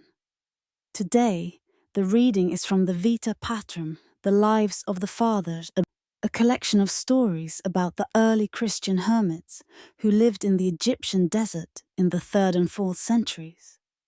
These stories are meant to be inspiring and instructive. They show holy men overcoming temptation, performing miracles, living lives of extreme asceticism. The story being read today is about a hermit who was tempted by the devil. The devil appeared to him in various forms, trying to make him break his vow of chastity, trying to make him abandon his life of prayer. But the hermit resisted. He fasted. He prayed. He beat his body to subdue its desires. And eventually, the devil fled, defeated. The message is clear. The flesh must be subdued. Physical desires must be controlled. The spiritual life requires constant vigilance and self-discipline. This is reinforced by the very act of eating in silence while listening to such a reading. Even this necessary physical activity, eating, is turned into an opportunity for spiritual instruction. Brother Thomas listens to the reading with part of his mind while another part focuses on his food. He is skilled at this divided attention. You learn to listen and eat simultaneously. You learn to extract meaning from the reading without giving it your full concentration. This is a practiced skill, developed over years. The pottage is disappearing. His spoon scrapes the bottom of his bowl, gathering the last remnants. He has eaten the vegetables. He has consumed most of his bread. He drinks his wine, feeling its mild warmth spread through his body. Wine on an empty stomach, even diluted wine, has an effect. Not intoxication exactly, but a slight loosening, a gentle relaxation. The portion sizes are adequate, but not generous. The rule specifies that each monk should receive a good pound of bread per day and various amounts of other foods. The exact measurements vary by monastery and by season. But the principle is always the same: enough to sustain life and health, not enough to encourage gluttony. Interestingly, not all monks eat exactly the same food. The elderly monks and those in the infirmary receive dispensations. They might get additional food or richer food. They might be allowed meat, which is forbidden to healthy monks. This is not seen as unfair. It is practical. The old and sick need more or different nutrition. The rule recognizes this and makes accommodations. Young monks, especially those still growing, might also receive slightly larger portions. A 15-year-old oblate who has been in the monastery since childhood is still developing. He needs more food than a 40-year-old monk whose body has reached its full size. The cellarer, the monk in charge of the provisions, adjusts the portions accordingly. There are also variations by season. During Lent, the 40 days before Easter, the meal is restricted. Only one dish instead of two. Less bread. No wine, or very little. The idea is that denying the body helps elevate the spirit, helps you identify with Christ's suffering in the wilderness. After the austerity of Lent, the feast of Easter feels even more joyous. During harvest time, when the monks are working hard in the fields, the portions are increased. Manual labor burns calories. Men doing heavy physical work need more food. The rule allows for this. Benedict wrote that the abbot should be flexible, adjusting the regimen to the circumstances. On feast days, major holy days, like Christmas, Easter, Pentecost, or the feast of the monastery's patron saint, there is more food and better food. There might be fish instead of just vegetables. There might be cheese or eggs. There might be actual dessert, perhaps sweetened bread or apple preserved from the autumn harvest. The wine might be less diluted. These special meals punctuate the year, providing moments of celebration within the general routine of simplicity. But today is an ordinary day. No feast, no fast. Just a normal day in an endless series of normal days. And so the food is ordinary, adequate, nourishing, nothing special. The reading continues from the lectern. The story of the desert hermit has ended, and now a new story begins. This one is about a hermit who was so focused on prayer that he did not notice a poisonous snake crawling over his feet. God protected him from harm because of his devotion. The message: if you are truly focused on God, earthly dangers cannot touch you. Brother Thomas finishes his meal. His bowl is empty. His bread is gone. His cup is drained. His stomach is full, or at least fuller than it was. The gnawing hunger that has been with him all morning is gone. In its place is satisfaction, the simple contentment of having eaten. He sits quietly, his hands folded in his lap, waiting. The meal is not over until everyone has finished, and the abbot signals that it is time to give thanks. Some monks eat faster than others. The young monks, with good teeth and vigorous digestion, finish quickly. The old monks, with worn teeth and slower digestion, take longer. Everyone waits for the slowest to finish. Finally, the abbot rises. This is the signal. The reading stops. The monk at the lectern closes his book, and everyone stands for the prayer of thanksgiving after meals. The prayer is brief, thanks to God for the food provided, recognition that all good things come from Him, a request for continued blessings. And then it is over. The monks file out of the refectory. Some will return to their work immediately. Others might take a brief rest. The rule allows for a short midday rest period. especially in summer when the heat is oppressive. But in winter, when the days are short, there is less time for rest. Work must continue. Brother Thomas makes his way back toward the scriptorium. His stomach is full, his body is nourished. Now his mind can return to the work of copying. The afternoon stretches ahead. There are hours of daylight left, hours that can be used productively. The manuscript will not copy itself. And so the work continues. The afternoon is shorter than the morning, especially in winter. The sun, which climbed slowly to its midday height, now begins its descent toward the horizon. It does this more quickly than it rose, or so it seems. By 3 in the afternoon, the 9th hour in the old way of reckoning, the light is already starting to change, taking on that particular quality of late afternoon, more golden, more slanted. And at the 9th hour, the bell rings for none. Brother Thomas has been copying steadily since returning to the scriptorium after the midday meal. He has made good progress. Perhaps half a page, maybe slightly more. Each line is carefully formed. Each letter is precise. He has been checking his work against the exemplar frequently, making sure he has not made any errors. But the copying is harder in the afternoon than in the morning. This is always true. In the morning, his mind is fresh, his eyes are sharp, his hand is steady. In the afternoon, after hours of intense concentration, fatigue sets in. His eyes strain more.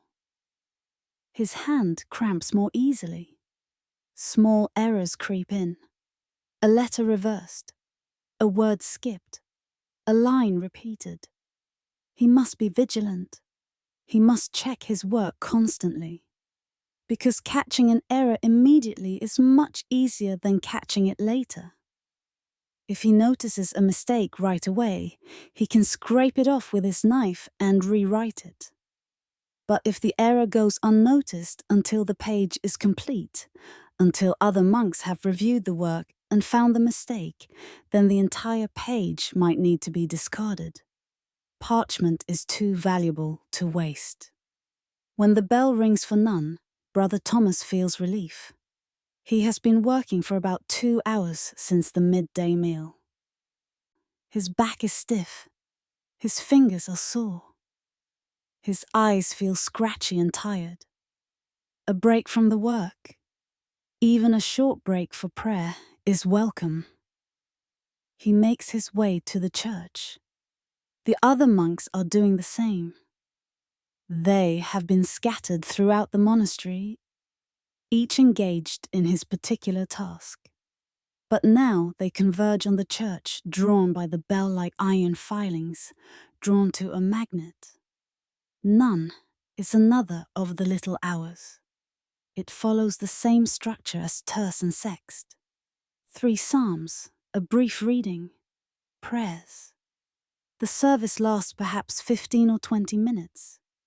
Not long, but long enough to provide a mental reset, a break in the rhythm of work. The psalms recited at none are different from those recited at terce or sext. The entire cycle of the divine office is carefully planned. Each hour has its appointed psalm.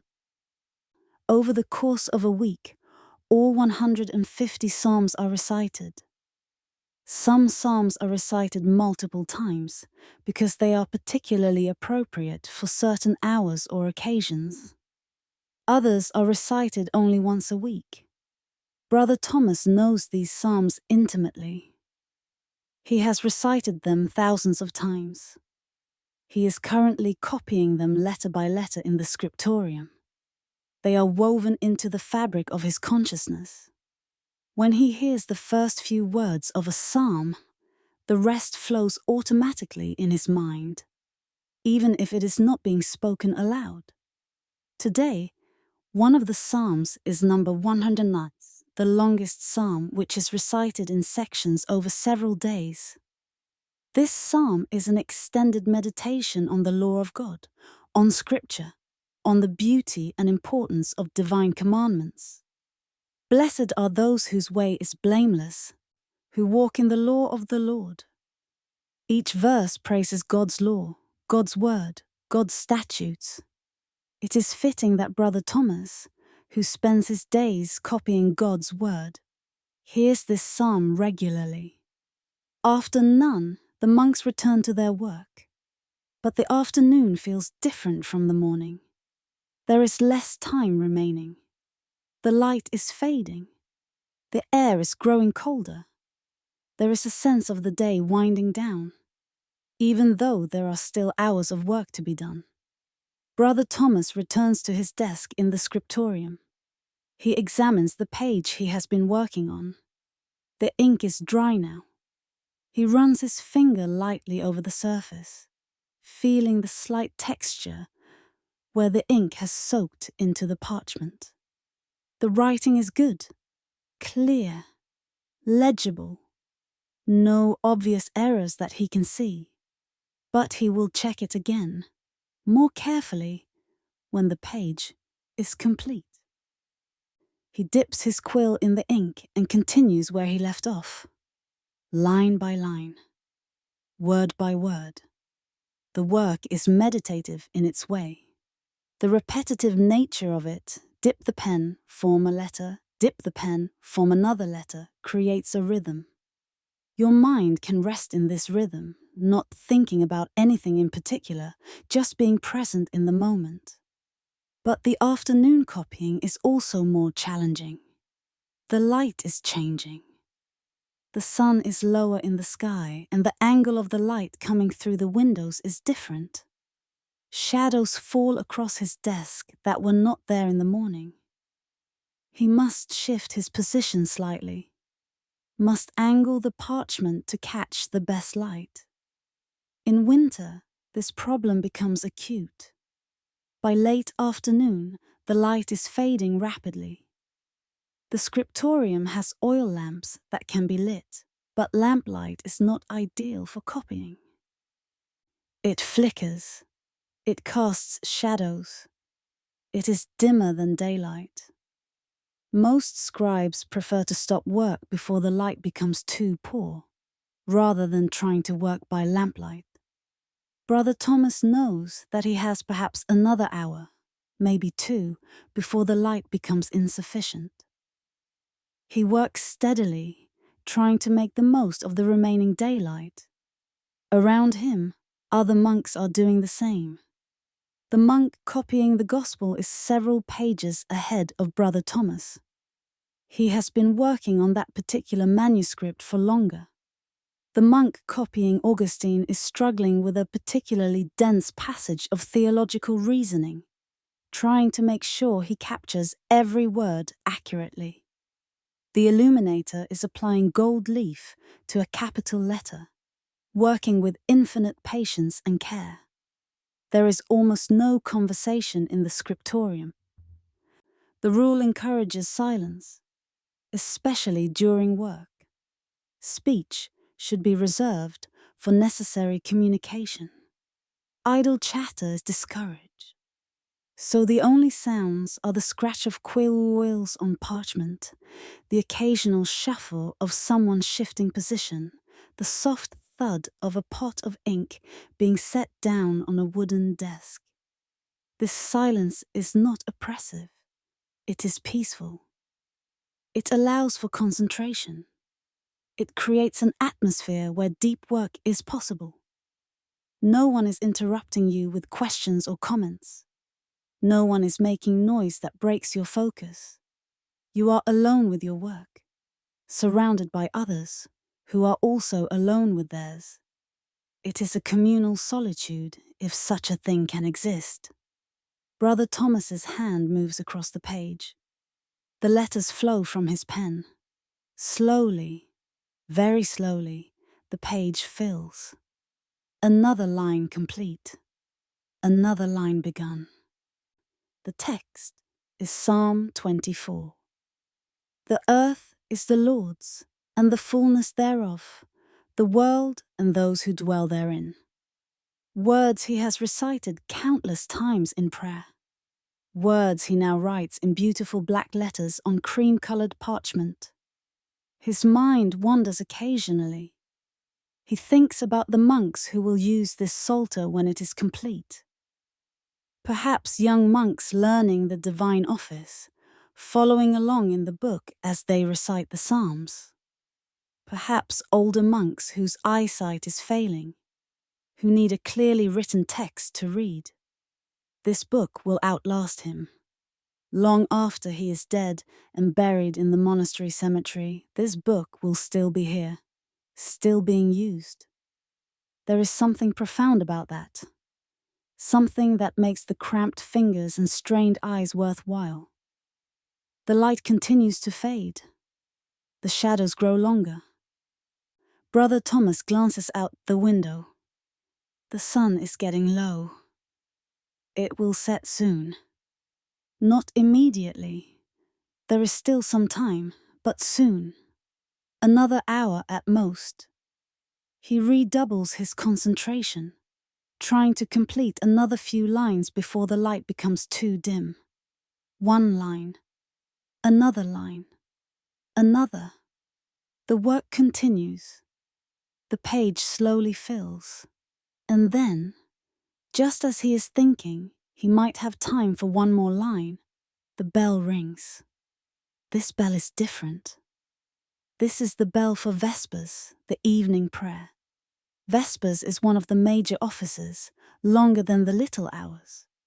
And after Vespers comes supper, and after supper comes very little time before sleep. The working day is essentially over. Brother Thomas sets down his quill for the last time today. He cleans it carefully, making sure no ink is left to dry and clog the tip. He stoppers his inkpot securely. He carefully places the page he has been working on in a folder, where it will stay flat and protected overnight. Tomorrow morning, he will return to this spot and continue where he left off.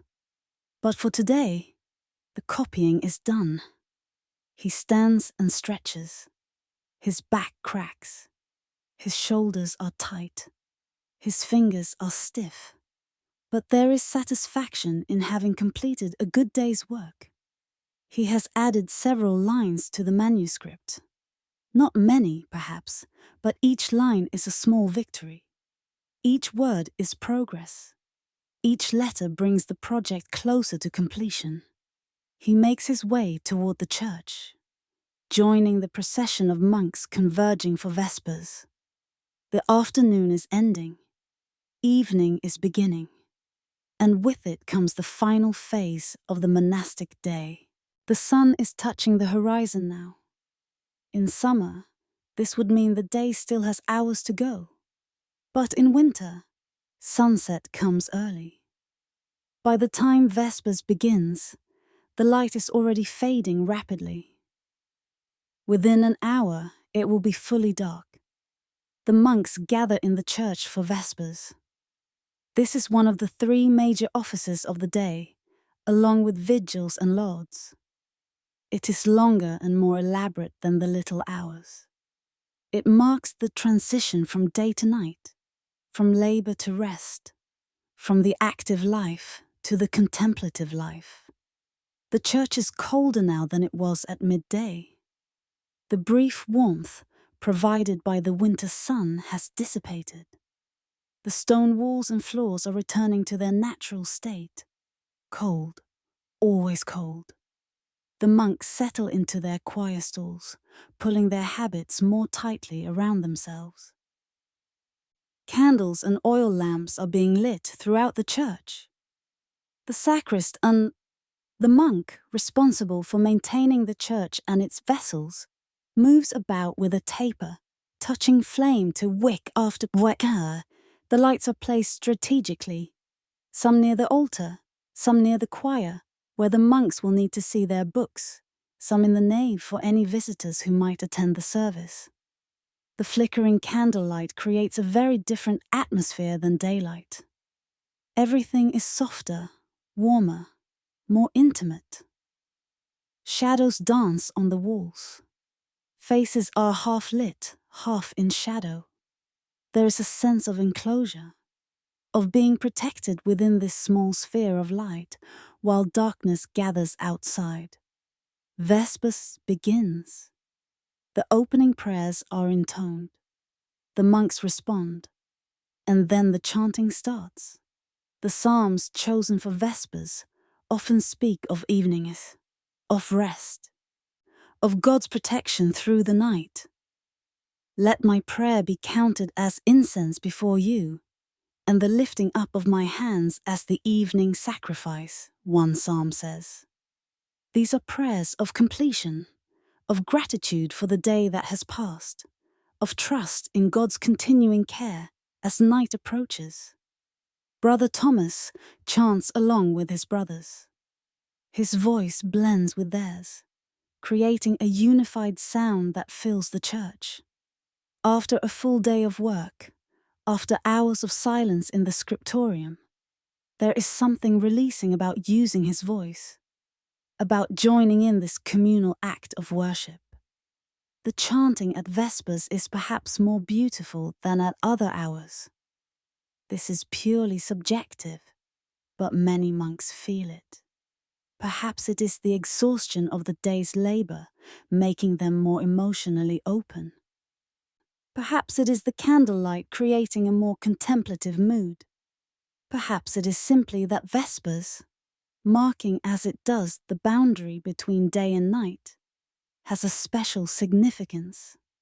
The service includes not just psalms, but also a hymn specific to Vespers. Hymns are different from psalms. Psalms are ancient Hebrew poetry. Hymns are Christian compositions, often written in the centuries after Christ. They have more regular meter, more obvious rhyme schemes. They are meant to be sung, not just chanted. The Vespers hymn changes with the season. In Advent, the hymn speaks of waiting for Christ's coming. In Lent, it speaks of repentance and renewal. In Easter, it speaks of resurrection and joy. Tonight, in ordinary time, the hymn is simpler, praising God for His creation and His continued care. After the hymn comes the Magnificat, Mary's song of praise from the Gospel of Luke. My soul magnifies the Lord, and my spirit rejoices in God my Saviour. This canticle is sung at Vespers every day, just as the Benedictus is sung at Lauds every day. These fixed elements provide continuity, anchoring points in the changing flow of the liturgical year. As the Magnificat is sung, the sacrist might sense the altar, swinging a thurible of burning incense back and forth so that fragrant smoke rises and fills the church. Incense is expensive. It is used only on special occasions or during major services. But when it is used, it adds another dimension to the worship. The smell of incense, sweet, resinous, mysterious, mingles with the sight of the smoke rising, with the sound of the chanting, with the flickering candlelight, creating a multi-sensory experience that is deeply moving. Brother Thomas breathes in the scent of the incense. His tired body, his weary mind, his strained eyes, all of these fade slightly into the background. For these moments, there is only the prayer, the chant, the presence of his brothers around him, and the sense, impossible to verify but deeply felt, that God is near. Vespers is longer than the little hours, but not as long as vigils or lauds. It might last 45 minutes, perhaps an hour, and then it is over. The final prayers are said. The candles remain lit. They will need to be extinguished later by the sacristan. But the monks begin to file out. After Vespers comes the light evening meal. Not all monasteries have this. The strict interpretation of the rule would allow only one meal per day. But most monasteries, by the later Middle Ages, had adopted the practice of a small evening collation, especially during the summer months when the single midday meal seemed insufficient. The evening meal is simpler than the midday meal. There is no reading during this meal. The monks might eat in silence, or there might be limited conversation. The atmosphere is more relaxed than at dinner.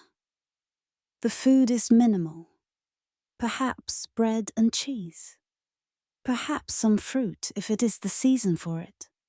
In autumn, apples or pears from the monastery orchard. Perhaps some ale or watered wine. The portions are small. This is meant to be just enough to take the edge off hunger, not a substantial meal. Brother Thomas eats his bread and cheese quickly. He is not particularly hungry.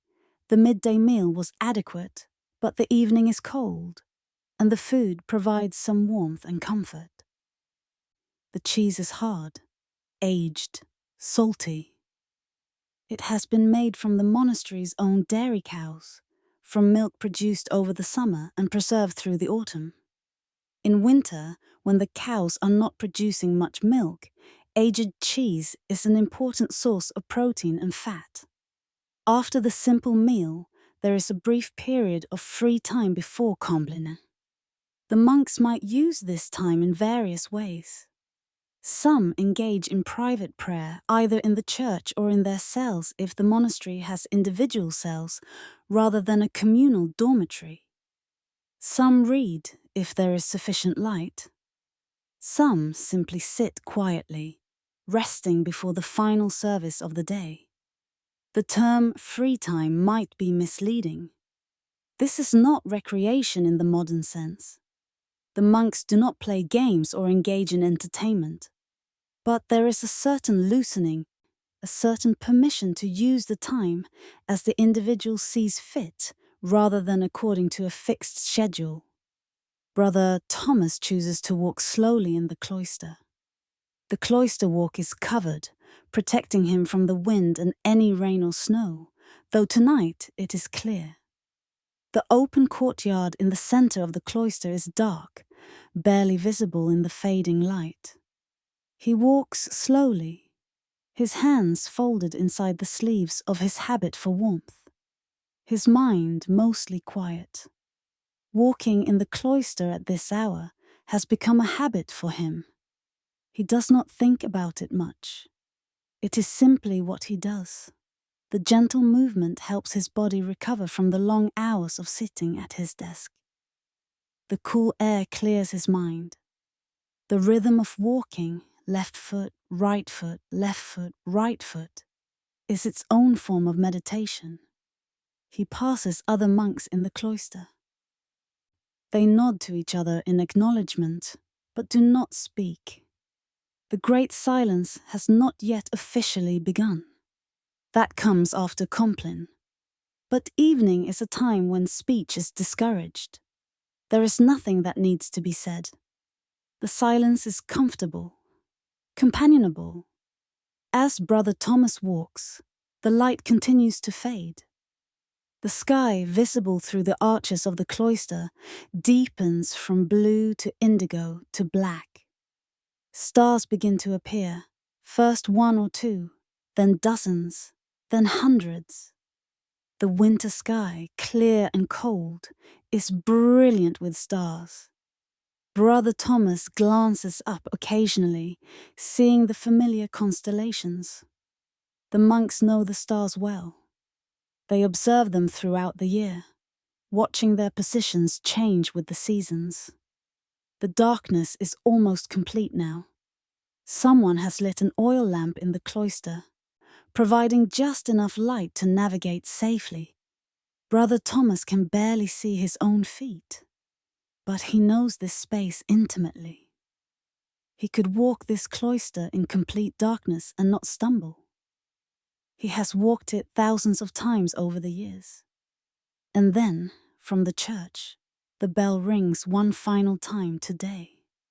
This is the bell for Compline, the last prayer service. The day is ending. Sleep is approaching. And so the monks gather one more time in the church. The church is nearly dark now. Only a few candles burn, providing minimal illumination. The monks file in quietly, taking their places in the quietuto stalls.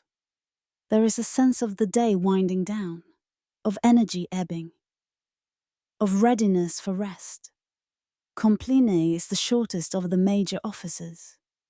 The name comes from the Latin completorium, meaning completion. This service completes the day. After Compline, there is nothing else except sleep. And then, in a few hours, vigils will begin and the entire cycle will start again. The Psalms for Compline are carefully chosen. They speak of trust in God's protection, of rest, of safety through the night. Psalm 4. In peace I will both lie down and sleep. For you alone, O Lord, make me dwell in safety. Psalm 91. He will cover you with his pinions, and under his wings you will find refuge. Psalm 134. Come, bless the Lord, all you servants of the Lord, who stand by night in the house of the Lord. These are comforting words. They acknowledge the vulnerability of sleep, the darkness of night, the fact that unconsciousness is a kind of small death. But they assert that God's protection continues even when you are not awake to perceive it. You can sleep peacefully because God is watching. Brother Thomas chants these psalms with a particular attentiveness. He is tired. His body is ready for rest. These words about sleep resonate with him in a way they might not during the day. In peace, I will both lie down and sleep. Yes, that is exactly what he wants to do. To lie down, to sleep, to rest his tired body and quieted his busy mind. After the Psalms comes a brief reading, usually from the New Testament epistles. Tonight it is from 1 Peter. Be sober-minded, be watchful. Your adversary the devil prowls around like a roaring lion, seeking someone to devour. Resist him, firm in your faith. Even at this late hour, even as the monks prepare for sleep, they are reminded to remain spiritually vigilant. Then comes a response and a hymn. The Compline hymn is ancient, going back to the earliest days of Christian monasticism. Te lucis ante terminum. Before the ending of the light.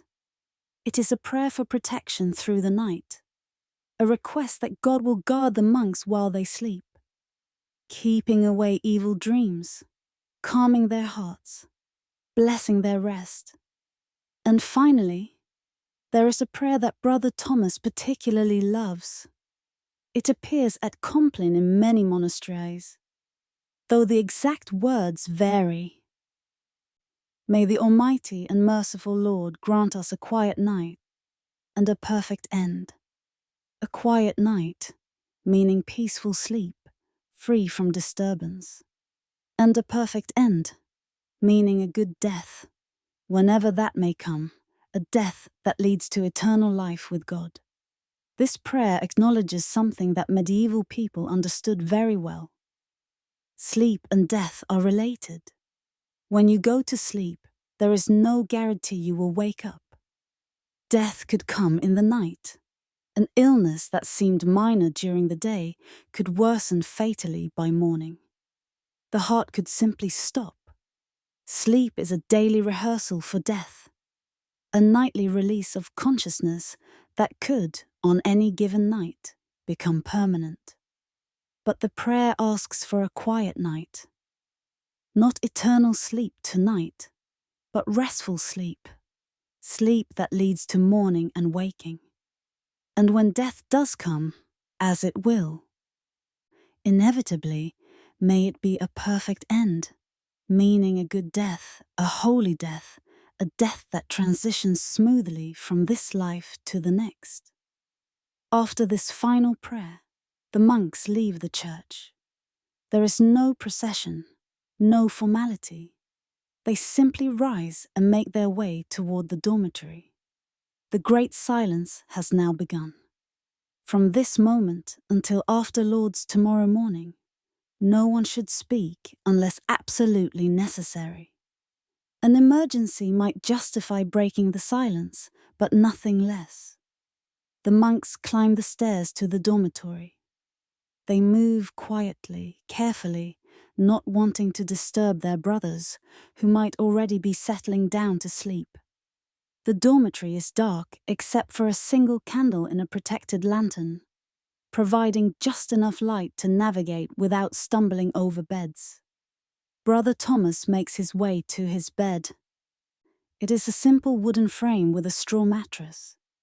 The mattress is thin, hard, barely providing any cushioning between his body and the wooden slats beneath. There is a pillow, a cloth sack stuffed with more straw, or perhaps chaff. There is a wool blanket, coarse and scratchy but warm. He removes his shoes, simple leather sandals, and places them neatly beside his bed. But he does not undress.